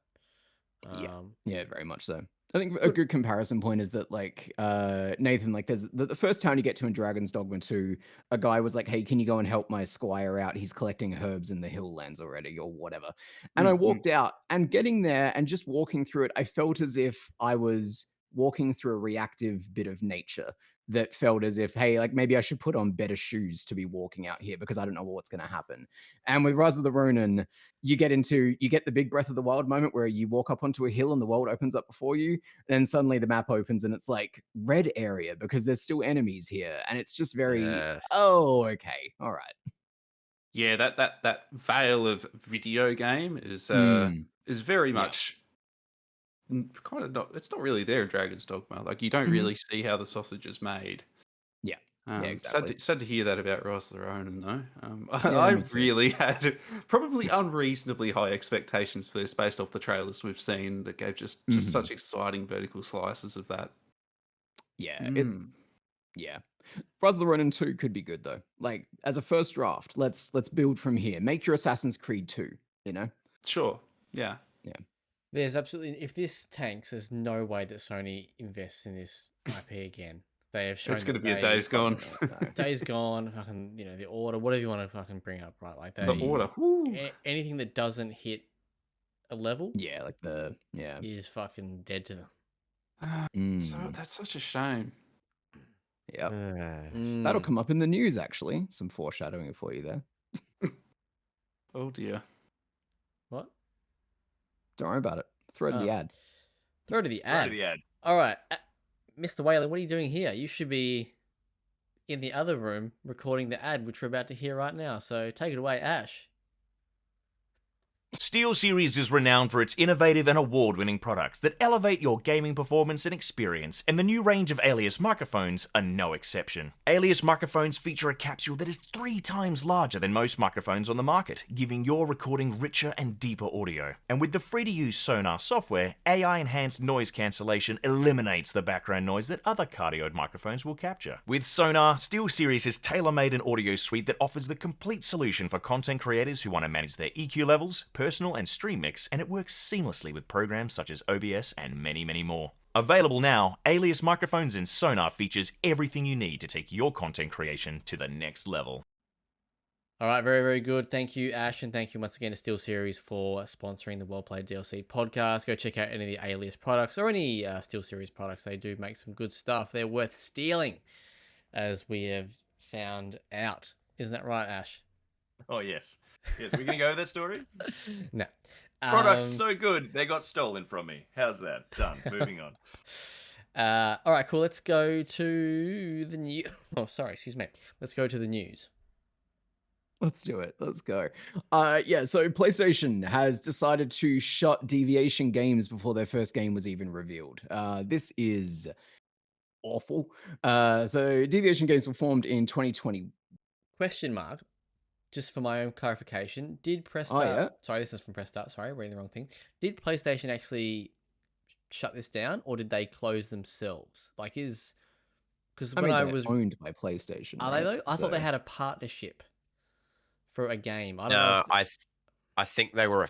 I'm fairly certain they were a first party. Let me do some Yeah. fact checking while James goes over yeah, the All news. right. Thank you, Adam. just because Yeah, good when I stuff. read it, I thought there was just they were just second party or whatever Like you want to call it. conjoined entities, right? Yeah. Yeah, about 100 workers though. They were working on a brand new IP for Sony. Yeah, like it's been what 3 years since they started working on this thing. Initially when they first got, I don't know if it was founded or when the Sony sort of investment came through, but one of the devs actually tweeted at the time how incredible it was to work at a studio where you didn't have to worry about funding anymore and you could just focus on producing good art. And to Ugh. see this, yeah, like before the game's even been revealed, like we didn't even like these people, like 100 people spent 3 years of their lives making something and we'll never see it. And I find that just wild. Yeah. Adam, did you yield any results? Yep, not a first party studio. They partnered with PlayStation to Ah. bring a landmark deal for Deviation, working with Sony Interactive Entertainment to develop a brand new original IP. So no, they were not a first party. Ah. Jackson, Right. good work, mate. Interesting. All right, there you Mm. go. Yeah, bloody hell. Yeah.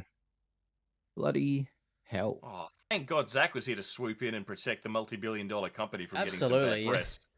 Mate, well, Yeah, we we- can't have Xbox that. isn't our friend, but PlayStation is. So we've it's just fine. gone ham on Rise of the Ronin, so we can't go Yeah, too. but go in too- the interest Balance in it the out. interest of having all the facts, that is still quite interesting though. So Yes, no, it It is. is. It is. Yeah, like it is very, very, very disappointing. This is just fucked. Mm. Yeah, it is. What's It's what Yeah. could it have been? well, I mean, so it was from are these Call of Duty people?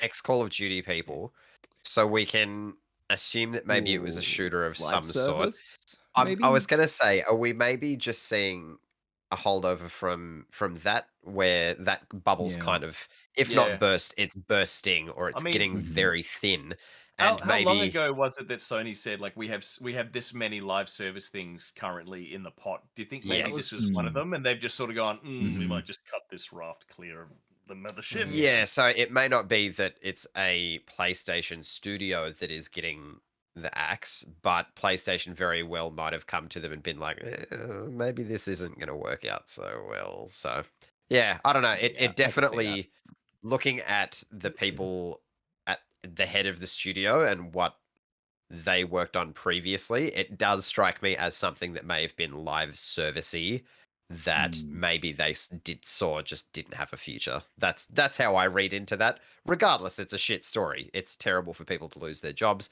but that's how I read into that. Yeah, I'm going to quickly just commandeer this section for just 2 moments because there's something that I Awesome. wanted to chat about last week, which we didn't because obviously we weren't here. Adam, you and I have spoke briefly, but when Embracer kicked off or yep. kicked out fucking what are they called? Free Radical, and they cancelled the new Time Splitters project. So Oh, that dear. actually, if you've seen the leak, so the past couple of weeks have been quite fascinating for previous Time Splitters projects, right? You've got that PS3 that had a old prototype for that, but did you see the short video that leaked on LinkedIn of Time Splitters Next, as they was called, which is obviously the Embracer new Free Radical project, which is essentially just a fucking Fortnite clone, and it Yeah. fucking Absolute sucked. carbon copy of Fortnite. Which, if you I read, died if you read a lot of inside so the, bad. if you read a lot of the stuff about it, it sounds like that's what they were forced to make. Yeah, I'm sure. However, I will say it does kind of make a little tiny bit of sense for that IP to kind of go in that direction-y, but to be like a full-on, mirror image of what fucking Fortnite is, it's dank. And if you look at all the comments, everyone's just like, this is sad of like where this series is up. So glad this is cancelled. So glad this is cancelled. That's Thank how I fuck felt, this isn't sadly. releasing. Yeah.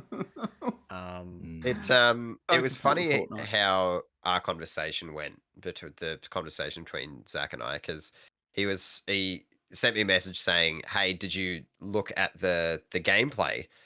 And I was like, "Nah, I don't really want to be disappointed. Like, I'm already sad about it, so I don't want to be disappointed at what I maybe missed out on." And he was like, Yeah, so just probably watch it, eh? And I was like, okay, right, gotcha.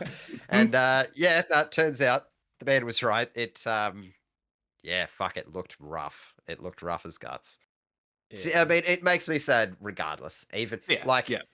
a shit Time Splitters, I don't know, is that better than a dead Time Nah. Splitters? I don't know. I don't know. I can This. still go back and play the original 3 games. They still exist. Yeah, you can still Just play the third imagine. one, can't you? Can, mate, yeah. Good What game, that. what I don't understand from this is why would you get the band back together, so to speak? Because they got fucking Steve They Ellis, did. Steve Ellis and David Doak, I think are the two people. They reformed Free Radical and then Embracer are like, you must make this. It's like, why even get these people back? Why get the old team back to make a new Time Splitters and then just force them to make some dog shit? Imagine Fortnite getting the code? bands back together just to do covers of Katy Perry songs. Yeah. It was very strange because like that footage is, if I take my glasses off, I'm just seeing Fortnite like down Yeah. to the UI elements. Yeah. And like part of me Yeah. wants to think that maybe that was their first draft. Like if we can now sort of this feel, and then we'll start iterating in our own direction. But made me feel icky. Anyway, just wanted to get that off my chest. Mm. James. Yeah, no, you're fine. Speaking of PlayStation and cancelled live service games, Spider-Man: The Great Web is a thing that apparently existed at some point. Adam, I put this in here just for you. So this looks to be a multiplayer Spider-Man game. What's your take on this no longer existing? Because I mean, it had kind of word of this had kind of circulated for a while, right? That Insomniac was maybe, because I mean, they got hacked and it's a whole big thing. Really sucks. I didn't look into the hacks a great deal. I'm not going to be on a high horse about that. But I was like, I don't know, Spider-Man multiplayer game, I don't really give a shit. That's something that doesn't interest me. And then Ash, in his infinite wisdom, is like, hey, motherfucker, have a look at this. And he sends me a whole bunch of the concept art that had kind of been shot out into the internet. And I was like, you know what, Ash? I was having a good day.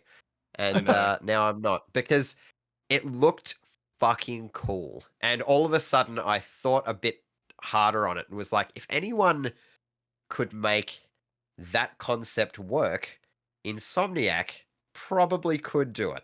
A multiplayer Spider-Man game developed by Insomniac would probably kick all kinds of ass.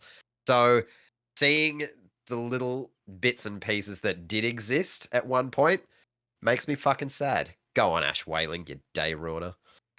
Did anybody hear about the latest development in the Great Web leaks that came out today? No. Go on then. Ruin today as well. Why not? Yeah, no Fucking worries. go on. So the whole idea is that it's a multiplayer game. It showed footage of up to 5 Spideys doing stuff together, which is a weird number. But the development from the last sort of 24 to 48 hours is that there's further concept to suggest that it would have had a character creation suite to make your own Spider-Man. Oh, They come on had, now. yeah, they had body types, and when I say body types, I mean anything you can imagine, because the whole idea of it being multiversal is that technically there could be animated ones too. So, just if you want to have a ruined day, terribly sorry to bring that up, but looks like that was somewhere on the table as well. Cool, man. Cool. This was something that got brought up on the Waypoint podcast, but the idea that in an ideal world, this just would be a multiplayer mode for the next Spider-Man game, as opposed to needing to be its own standalone, fully propped up microeconomy experience, right? And something that they brought up, it's so funny that we had a period of time in game development where everything needed to have multiplayer tacked on to the side of it, right? Oh, And now baby, we've gotten sort of so far from that era where just having multiplayer tacked on sounds like a luxury. Like I would do almost anything to go back to that sort of cycle of things. Yeah, I don't know. I would love to have made a Spider-Man or woman. Yeah. Like, Spider-Man. do you remember when like Batman Arkham Origins came out and it had a multiplayer mode? I do remember this. I mean, I I don't. remember it. I never played it. It had a I fucking multiplayer did. mode designed by Splash Damage, who could actually make good multiplayer games where 2 people played as Batman and Robin, and then the other ones played as nameless goons they could level up and eventually play as the Joker or Bane. It was competent. But like Cool. that's what it was like back then. Some other company, Yeah. some schlub would get roped in, make a multiplayer version of this, and then there you go, make it happen. Mm-hmm. Yeah. So The I old mean, days. it speaks very much to a larger issue of scope and scale in kind of modern Mm. development of video games. But yeah, it kind of it has that shit thing, right? Of without that period of time, we wouldn't like friend of the channel buddy wouldn't be able to get his factions on. Like Last of Mm. Us as an idea certainly doesn't need a fucking multiplayer game, right? 100% doesn't. But they made one and it was good. So like, and it was that thing of if you jump into the multiplayer experience that's tacked onto, I don't fucking know, Resistance 3, game sucks by the way, and you bounced off it, sure. Like that was an additional cool thing that you just got anyway. You still get to play the full single player game, but it's there. But yeah, now that's just like the thought of that happening is just completely unfucking believable. It's sucks. Does. I'll Well, unpack still that Resistance 3 another time, but Yeah, go on, James. catching strays there. Yeah. uh, still on PlayStation. PS5 Pro specs have reportedly leaked. So just going to quickly do like a very basic rudimentary rundown here. A terabyte of storage as standard, 23 more teraflops of graphical processing power than the current PS5 and What does that Xbox even mean? Series X. No one knows. What does that? More graphics, shiny. flops, 45% mate. faster processing power. Sony will be doing their own DLSS type situation, so it's going to be using machine learning to upscale certain images. I don't want this to exist because I don't feel like they have earned what will inevitably end up Absolutely. being something. Because, okay, PS5 at the moment is $800 in the Australian market, right? A PS5 Pro is likely going to clock in at what, $850, $900? And Oh, I don't feel like we are in a point in grand, this maybe. generation. I would have thought Yeah, the exactly, grand, right. It's going to get bad. They haven't earned that No, for this absolutely generation. not. Like Yeah. I don't feel like I'm playing games on my PS5 that feel like they're even pushing that system. So why does this need to happen? Yeah, Mm. like I think we might have talked about it last time, but you know, that the end of the PS4 generation, we kind of started to see that console being, you know, squeezed of every bit of juice it had. Here, I feel Yeah. like I still feel like I've not played. I've played very, very few next gen, if you want to call it that, you know, current gen games. Like there's nothing that's been that's a standout, you know. Yeah. Like you can, you know, we talk about Alan Wake and stuff like that, but really when it comes to those sorts of things, I think all we're talking about is visuals, really, right? Like we're not really. Yeah, it's a fidelity thing. Yeah. There's not much, yeah. But I don't think there's been a massive leap. The PlayStation 5 basically like waged war on load screens. That was its big thing. Like Yeah. everything was prettier, but everything's been getting Yeah. prettier year to year. Like we hit like basically a graphical zeitgeist like 5 or 10 years ago where things just started to look, you know, basically photorealistic. Where do they go from here? Apart from faster, bigger, better. Like, are they just going to start saying that, oh yeah, no, you can sideload and have like 3 games running at once and swap between them seamlessly, or you know, like. Yeah, it'll be like TikTok, but for games. If you get sick of it, you just flick to the next one and just keep playing something else. It's actually Attention interesting. span getting No, shorter. no. That is a prediction. If Sorry, I've ever that heard is one. not how it would work, Adam. You've seen those Yeah, YouTube hey. videos where somebody's Write it down, talking and write they've it got down. like You should Subway remember that. Surfer at the bottom. Oh yeah, right. Yeah. They'll have 2 games running side by side, and you just control them both at once. Yeah. Do you know what irritates me is the presentation that they do for it. They'll still do that awful like, I think I'm just gonna duck out, guys, from this multiplayer session. I'm just gonna go over and play this single player game. Like that really Yeah, the not forced at all. banter. Yeah, fake they'll real still people. fucking have that. Ugh, Yeah. awful. Absolutely. Yeah.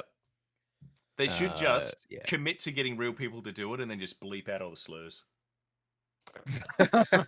So it's just Game- one long beat. Gamers will resonate with it. No, it'll start with, hey guys, sorry I was late getting on. I just had to deal with my... Quick question: like, if we do talk about what a next gen experience is, what is that? Or like what are we wanting? The fucking PlayStation Vita 2. Like, Sorry, had to get that out. I would say it's a game, it's an Moving experience, on. whatever you want to call it, that Mm. doesn't need you to choose between performance mode and Yes. Yeah. whatever the fuck it is. That's a cool what- thesis. Yeah. What's Yeah. whatever, games are just 4K 4K 60. 60 kind of Is yeah. that what we yeah. want? Like HDR is 4K on. 60, It's all good. like Like by it just default, runs. right? Yeah. We shouldn't have to, at this point in time, we shouldn't have to choose.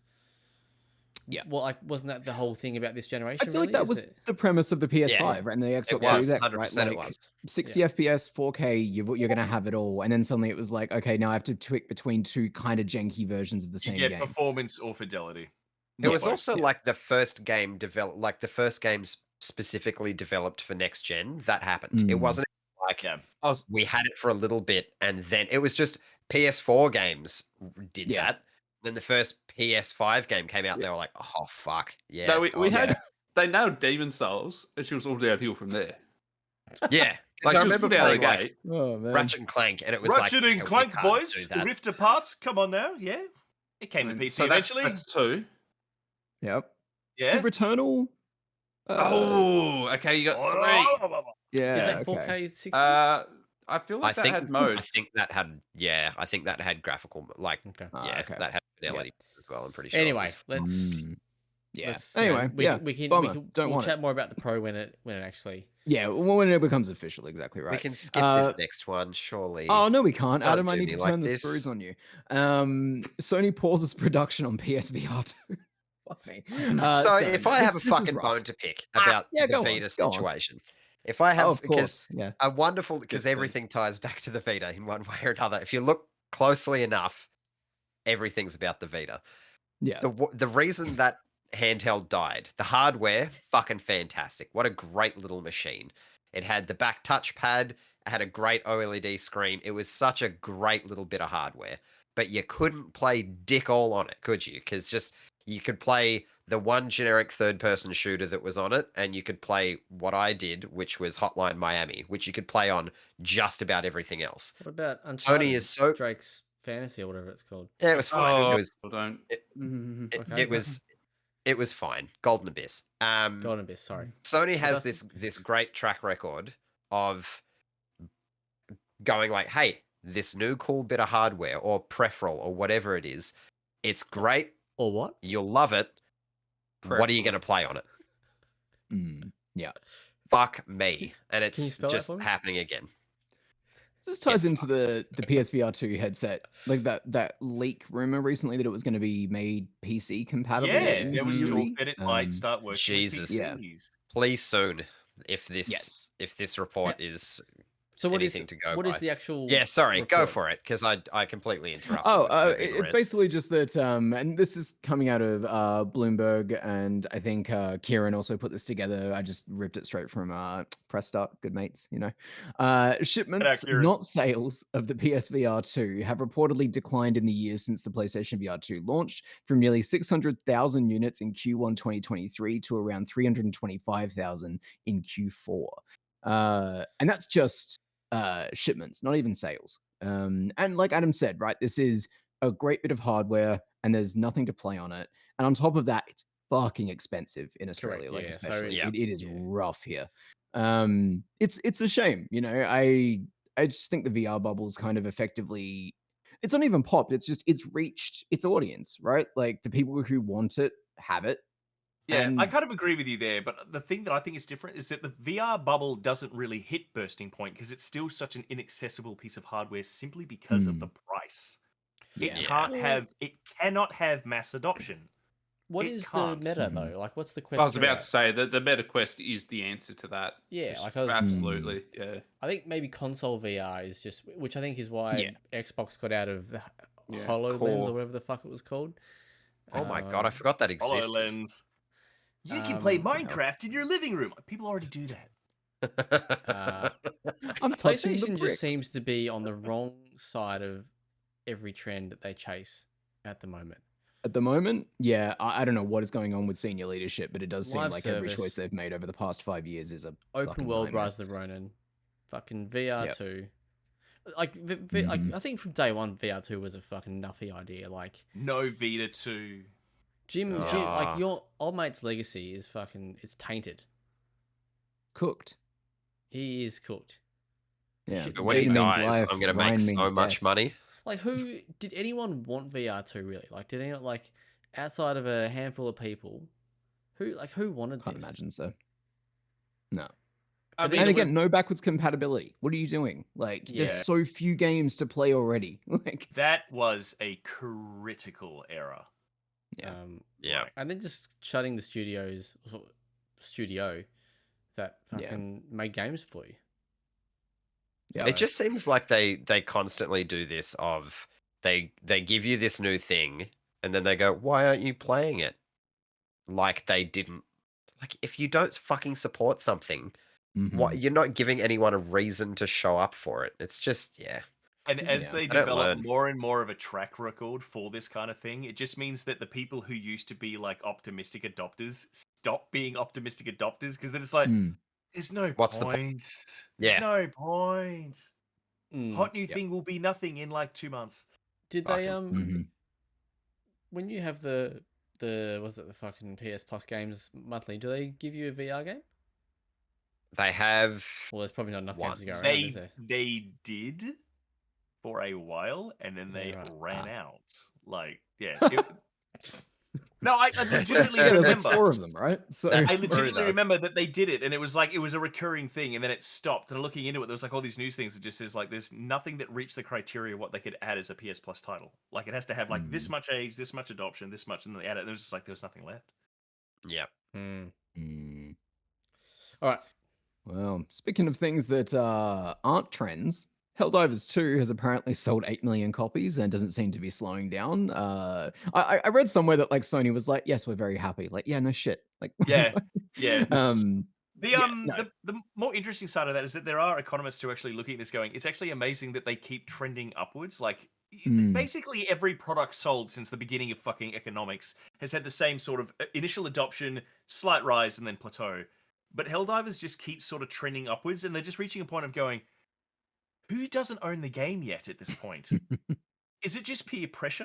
Yet. Yeah, Nathan. Fucking Nathan. Not God one damn of it. us. Like, Not one of us. Yeah. I have quite a close friend in my friend group. Basically, everyone owns it except for one mate. Shout out Andrew if you're listening to this. The other day, he jumped on Discord. We were all playing. He joins us. What's everyone up to? And then immediately said, never mind. Fuck yous, and left the channel. And we're like, That's how I feel. I said, what's wrong with Andrew? He's like, yeah, he's the one person who hasn't picked up Helldivers. I was like, oh, fair enough. Yeah, I feel that. Nice. Brutal. Very Stiggers, I always get this dude's name wrong. Stig Asmussen, former director of Star Wars Jedi Survivor, What a who name. splintered off from Remedy Entertainment in a very bizarre split. We're not really still sure we quite understand.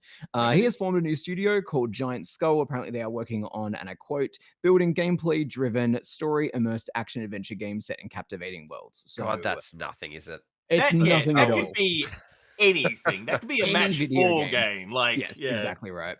But look, I thought Jedi Survivor was obviously exceptional. I think he seems to be a pretty solid game director, so it's exciting to see him, step away from the EA brand and do his own thing. That's really cool. I filed that headline away under cautiously optimistic. Yeah, exactly right. Ah. Exactly. And finally, speaking of cautious optimism, Fallout TV Nice. show got a new trailer. Looks Okay. yeah. Looks. Did you stop at looks? I saw Hey, him look, it's a struggling. I was trailer. like, just say the words. Okay. Well, I mean, okay, let's be clear here, James. There's a gamut, okay, of trailers. There's a gamut of things that have been, interpreted from other media. Uh-huh.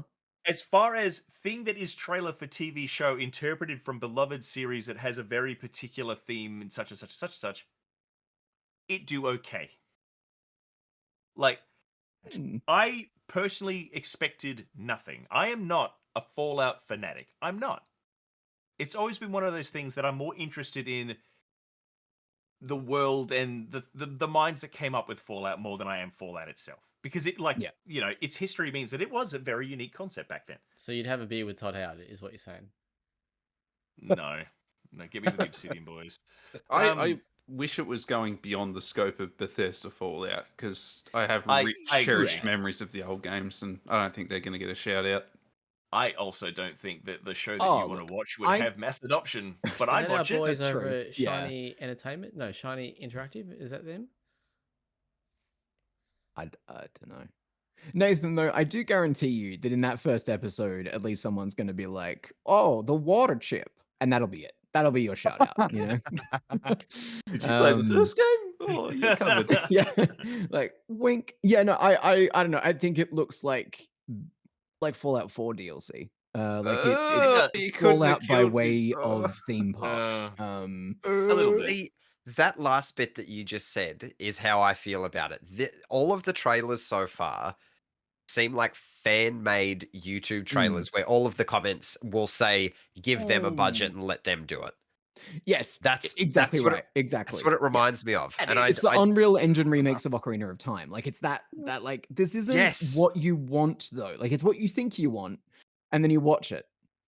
We'll see. We'll see. Okay, That's what, I'm excited. just tell just the to tell the be- people you don't know what you want. Just Let to us be the do it. minor advocate, I'm just going to say I agree with what you're saying that yes, it's Fallout by way of Fallout 4. The things that actually have me interested is the fact that they do actually have a couple of the threads that I never would expect to see in a Fallout TV show. Like everybody sort of gets in a big huff and a big sort of circle jerk masturbation, TP when it comes to the Brotherhood of Steel, and they just get treated like they're supposed to be really flawed. And the fact that the trailer leads with, "Hey, this guy's in the Brotherhood of Steel and he's a dick," and I'm like, okay, that's literally my low bar. That's one. Two, the fact that the Ghoul character seems to actually be interesting. He's not just being wheeled out like a cardboard mannequin to go, "Hey, look, Ghoul." He Walton doesn't have a Goggins. nose. I know, but Walton Goggins, like there's a scene in the trailer where he's sitting with drugs and all the rest of it, just hanging out in a supermarket, being a piece of shit. I want pieces of shit in my Fallout show. Agreed. I do not think it'll be high art. But you got to keep in mind that, like, when it comes to this gamut of like adaptations, you've sort of got Halo in one place. Like, you got, we're getting a going. web. We're sort of getting alignment chart now. You sort of got Halo here, and you've got The Last of Us here, and you've got Twisted fucking Metal here. Yeah. Look, we're getting more and more bars for quality that we can actually start looking at. And if they can at least sort of leverage some of the interesting portions of the Fallout universe beyond LOL stims, LOL nukes, then at least it becomes another sort of lesson for other people to learn. Oh, well, if you can adapt the things that people don't immediately expect and people don't get upset, maybe then we can do that in our adaptation for fucking Jack and Daxter coming to Amazon Prime, that kind of shit. I'm glad that Knuckles won't have to learn any of those lessons. Knuckles Knuckles will make is its good. own mistakes. It just has to be its own thing. Yeah. Look, I'd watch Idris Elba voice a disembodied head and read out a phone book. I don't give a shit. I would do it. The fact that he's playing Knuckles and it seems to be silly, I'm down for it. But yeah, I think Fallout will be slightly above average, but still far below expectations, just because you can't possibly meet those. I agree with that. Very good. Very quickly, the company I was thinking of is Interplay. They did Fallout. Oh, yeah, of I course. was Yeah. wondering why you were saying shiny. I was like, does he mean Interplay? Yeah, the Oh, reason no, why no. is because I knew they had an association with a series I do love from the PS1 era. Well, they started in the PS1 era, and that was MDK. So Shiny. Oh, yeah. Absolutely, man. Shiny boy. developed that, but Interplay published, and that's where I got my wires crossed. Right. That Silly. game's due a remake. Silly me. Do a TV series. All right, very, very quickly, one final one for you for the news. Just a quick little headline because I want to share this because I think this is worth sharing. But the atmospheric Metroidvania Venture to the Vile, which I've always had my eye on, actually got a release date the other day, and it's coming on May 7. It's coming to PC via Steam. It's like a little 2.5D kooky little Metroidvania game there. It's made by former devs of Assassin's Creed, Rise of the Tomb Raider, GTA 5, Bioshock, bunch of different people. Who knows what sort of bits and pieces they did on those games, but the studio is called Cut to Bits, and yeah, this is their little it's kind of I don't know what the word is to explain it, but The story is like it's set in a town called Rainy Brook, and it's overcome with this thing called the Vial, and yeah, you basically acquire these powers, solve puzzles and stuff like that. It's got a really, really cool aesthetic. Does look check- really good. Yeah, so check that out. I just want to give that a bit of a shout out before we head into the off topics. 2000's film of the week. Who is ready for the blurb? Give it to us. Go for it. A magician meets his long-lost love after many years and discovers that they still love each other. He decides to use his skills to rescue from her wealthy family so he can be with her forever.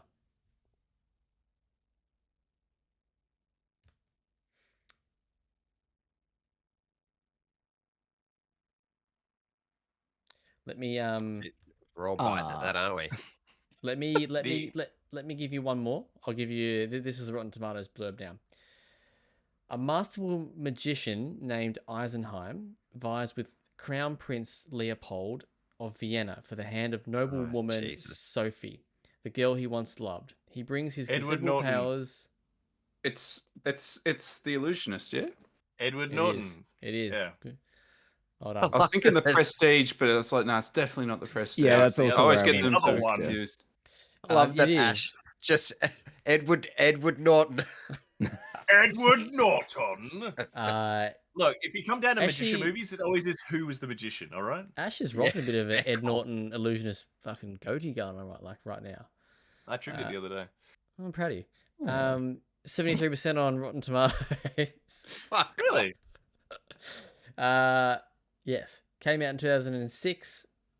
You can Jesus. watch it. You can watch it. Where the fuck can you watch it?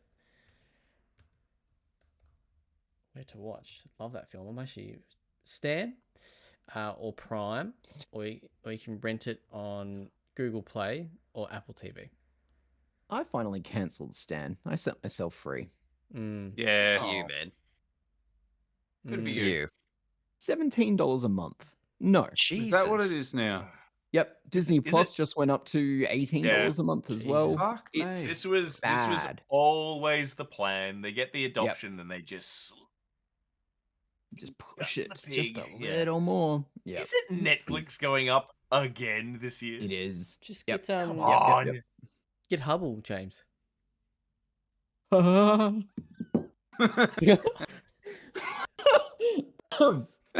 sorry about that. Didn't mean to. There we go. There's the intro for this week's podcast. Yeah. Sorry about that. Did James stutter? Oh, oh shit. All right, let's quickly go through around the room and chat anything we want to talk about in terms of films, TV shows, whatnot, and then we can piss off out of here. I watched and finished The Gentleman, which is the new Guy Ritchie TV Yeah, show same. on Netflix. What'd you think? Bang average.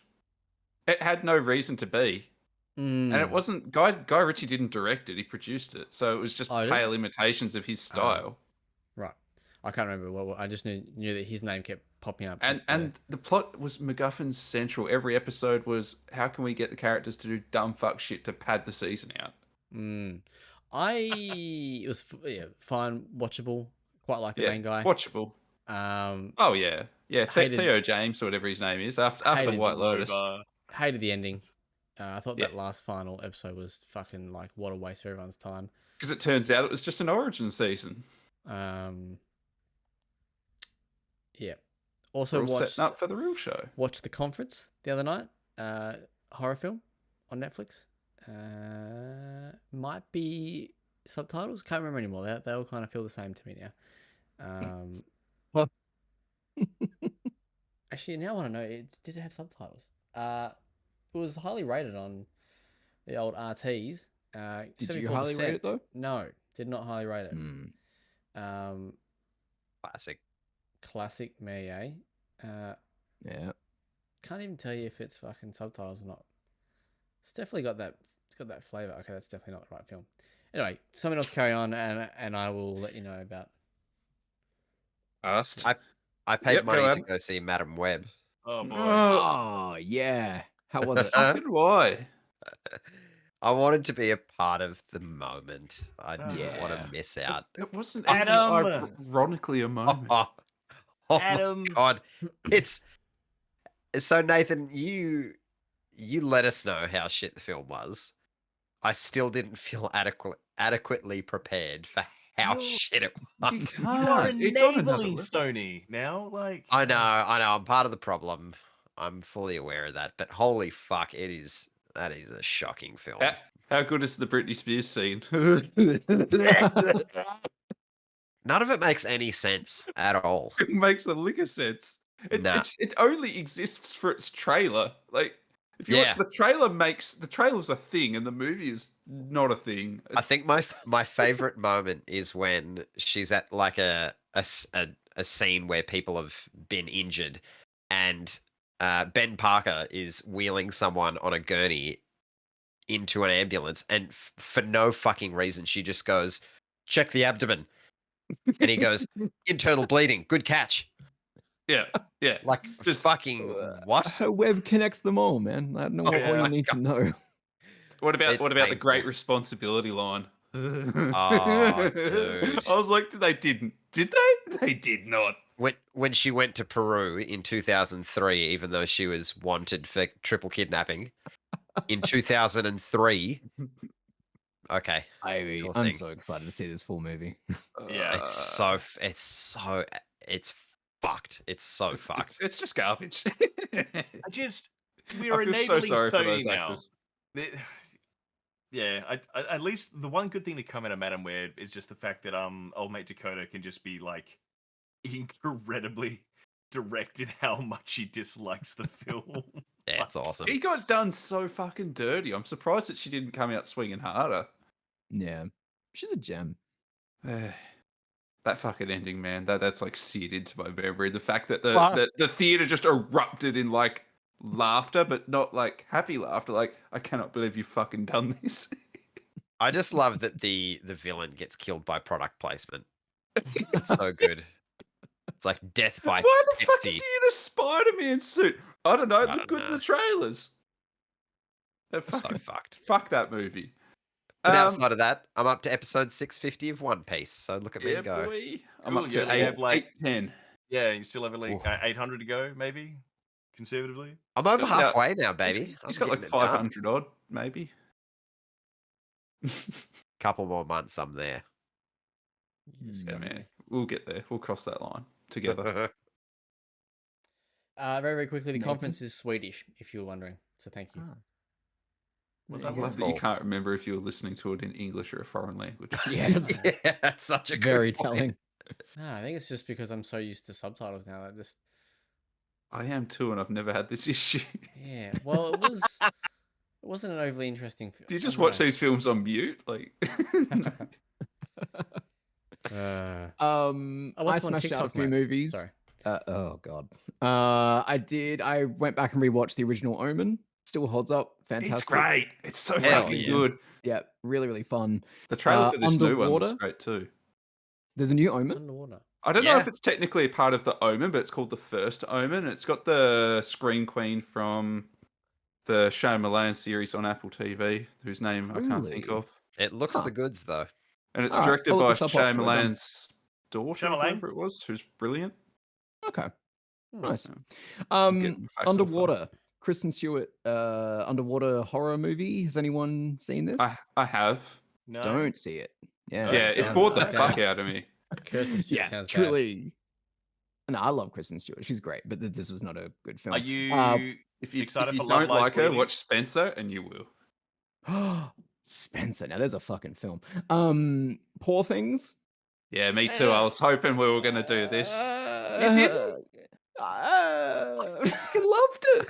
I thought But- it was fine. Like, you know, I loved it, but I think it's one for the weirdos because it's very much like it's One very for the much like kind of a weirdos. weirdo Frankenstein retelling of it is. Lolita Yeah. of all fucking things.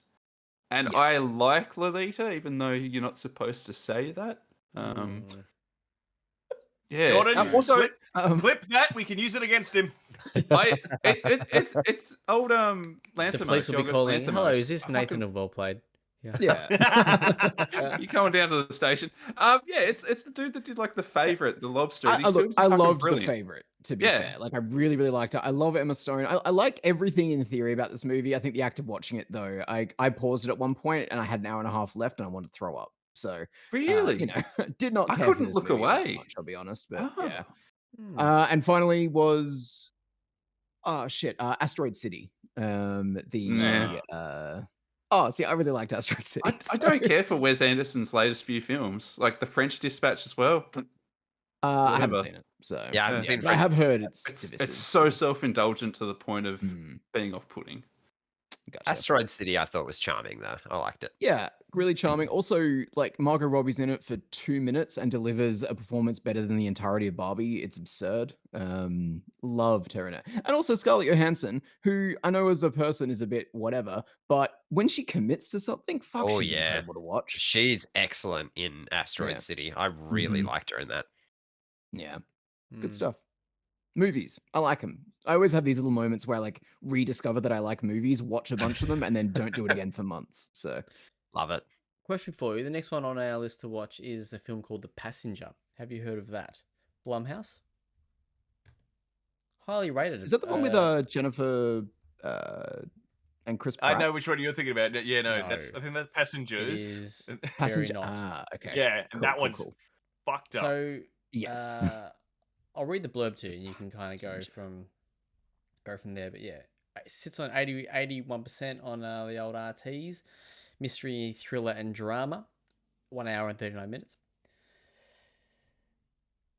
Randy is perfectly content fading into the background, but when his co-worker Benson goes on a sudden and violent rampage, leaving a trail of destruction in his wake, Randy is forced to face his fears and confront his troubled past to survive.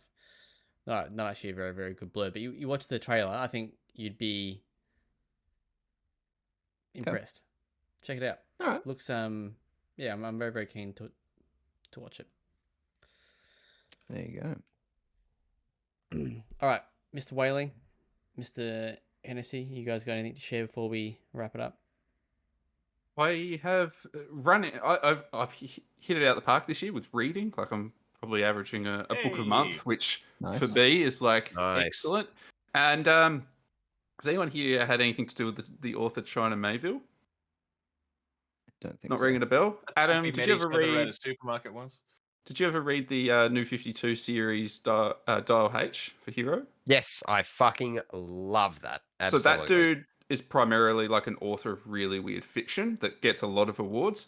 I read a book that got one of the big prestigious fucking literary awards a few years back called The City and the City, which I fucking loved. It's a detective crime fiction set in this really weird kind of modern fictional Eastern European city that is two halves. It's a city and a city that occupy the same space. They're cross-hatched, but it's also kind of this Orwellian kind of like Cold War Berlin situation where the cities cannot coexist, even though they occupy the same geophysical space.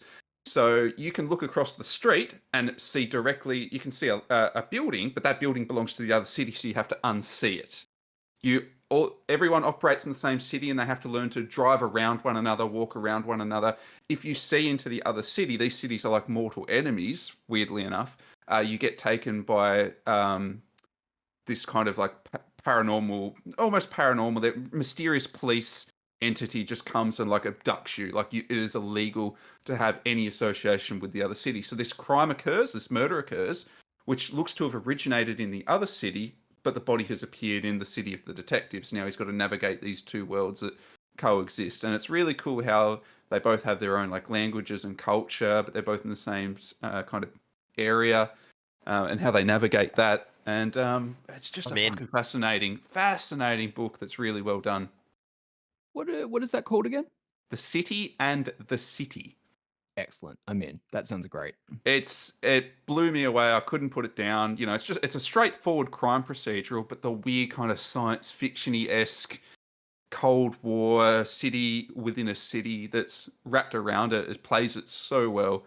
And it has a lot of twists. They made it and into a turns. TV series? They did make it into a TV series. I have not seen it. I've heard mixed things. I love this author. I've read a few of his other works. Has anyone ever heard of Pedito Street Station? No, so this No, is probably his sorry. most well-known fictional work that's gone on to inspire, some of the most popular modern, like when I say modern, like weird fantasy of the past 10 years. It's called the Bas Lag Trilogy, and I couldn't recommend it more. This guy's on another level. Cool. He also has really muscly arms, so there's a The fun dude fact is for you. jacked, and he's also Yeah. a socialist politician in England. There's a lot going on here for James. Yeah. Definitely James is couldn't sold. recommend more. Very good. Very good. All right, Ash, you know anything, or are we going home? I got a new chapter of Black Sad that I've been reading through. Hey, Anyone- nice. Yeah, Cool. yeah. Black Sad's amazing. It's a French comic that's been it's an incredibly well drawn. Oh, beautiful, Black Sad, the detective. Black Sad, yeah, That's the the cat Catman, detective, isn't it? and he's And I finally got the Ticket to Paradise book, so I've managed to The sit what? down and start reading through that. I've got the video game. I didn't realize it was based on a book. Yeah, What it's is it, based sorry? on a book. The fourth chapter is like Ticket Beyond Paradise or something like that. Oh, Yeah, they come in nice, Oh, big, right, thick sorry. hardcovers, beautiful art, really, really cool stories. It's a really like sort of the noir detective thing, but just with the interesting sort of twist that obviously everyone is a humanoid animal. And so like there's interesting themes that play into there, and there's things like this. It's obviously 1960s, so there's a lot of like incredibly sort of base racism going on, but just when it's animals, it means it gets a little bit more sort of overt. But it's done really tastefully and interestingly. It's quite cleverly written. Just like Lot of fun. Zootopia. Like Zootopia, but not for kids. Like, I gotcha. yeah. When the rhino comes sorry, I stomping into couldn't the help it. office and goes, they got pictures of me sleeping with some guy's wife, you're like, just like Zootopia. But the wife's a snake. Yeah, okay. Well, Well, the writer's like, I just wish I wasn't so damn horny all the time. Just like Zootopia. Okay, bada bing, bada boom. Oh, let's go home. very good. Very nice. Good stuff. All right. Thank you for listening to this week's episode of the WellPlayed DLC podcast. You can check out the content on www.well-played.com.au. Adam won't be here next week. I'll be here next week. You'll be here next week. But after that, he Don't won't be believe here. his slander. And make sure you check out Talk Through. It's a very, very cool episode, even though I've not seen it, but I'm confident that it's a very, very cool episode with Broadside Thanks, man. Games. And You should go Games in watch it Space. because we haven't. Yes, and the Made in Australia podcast should be out at that stage. Fuck this, we're going home. See you Nope. later. Bye. All right. Cheerio.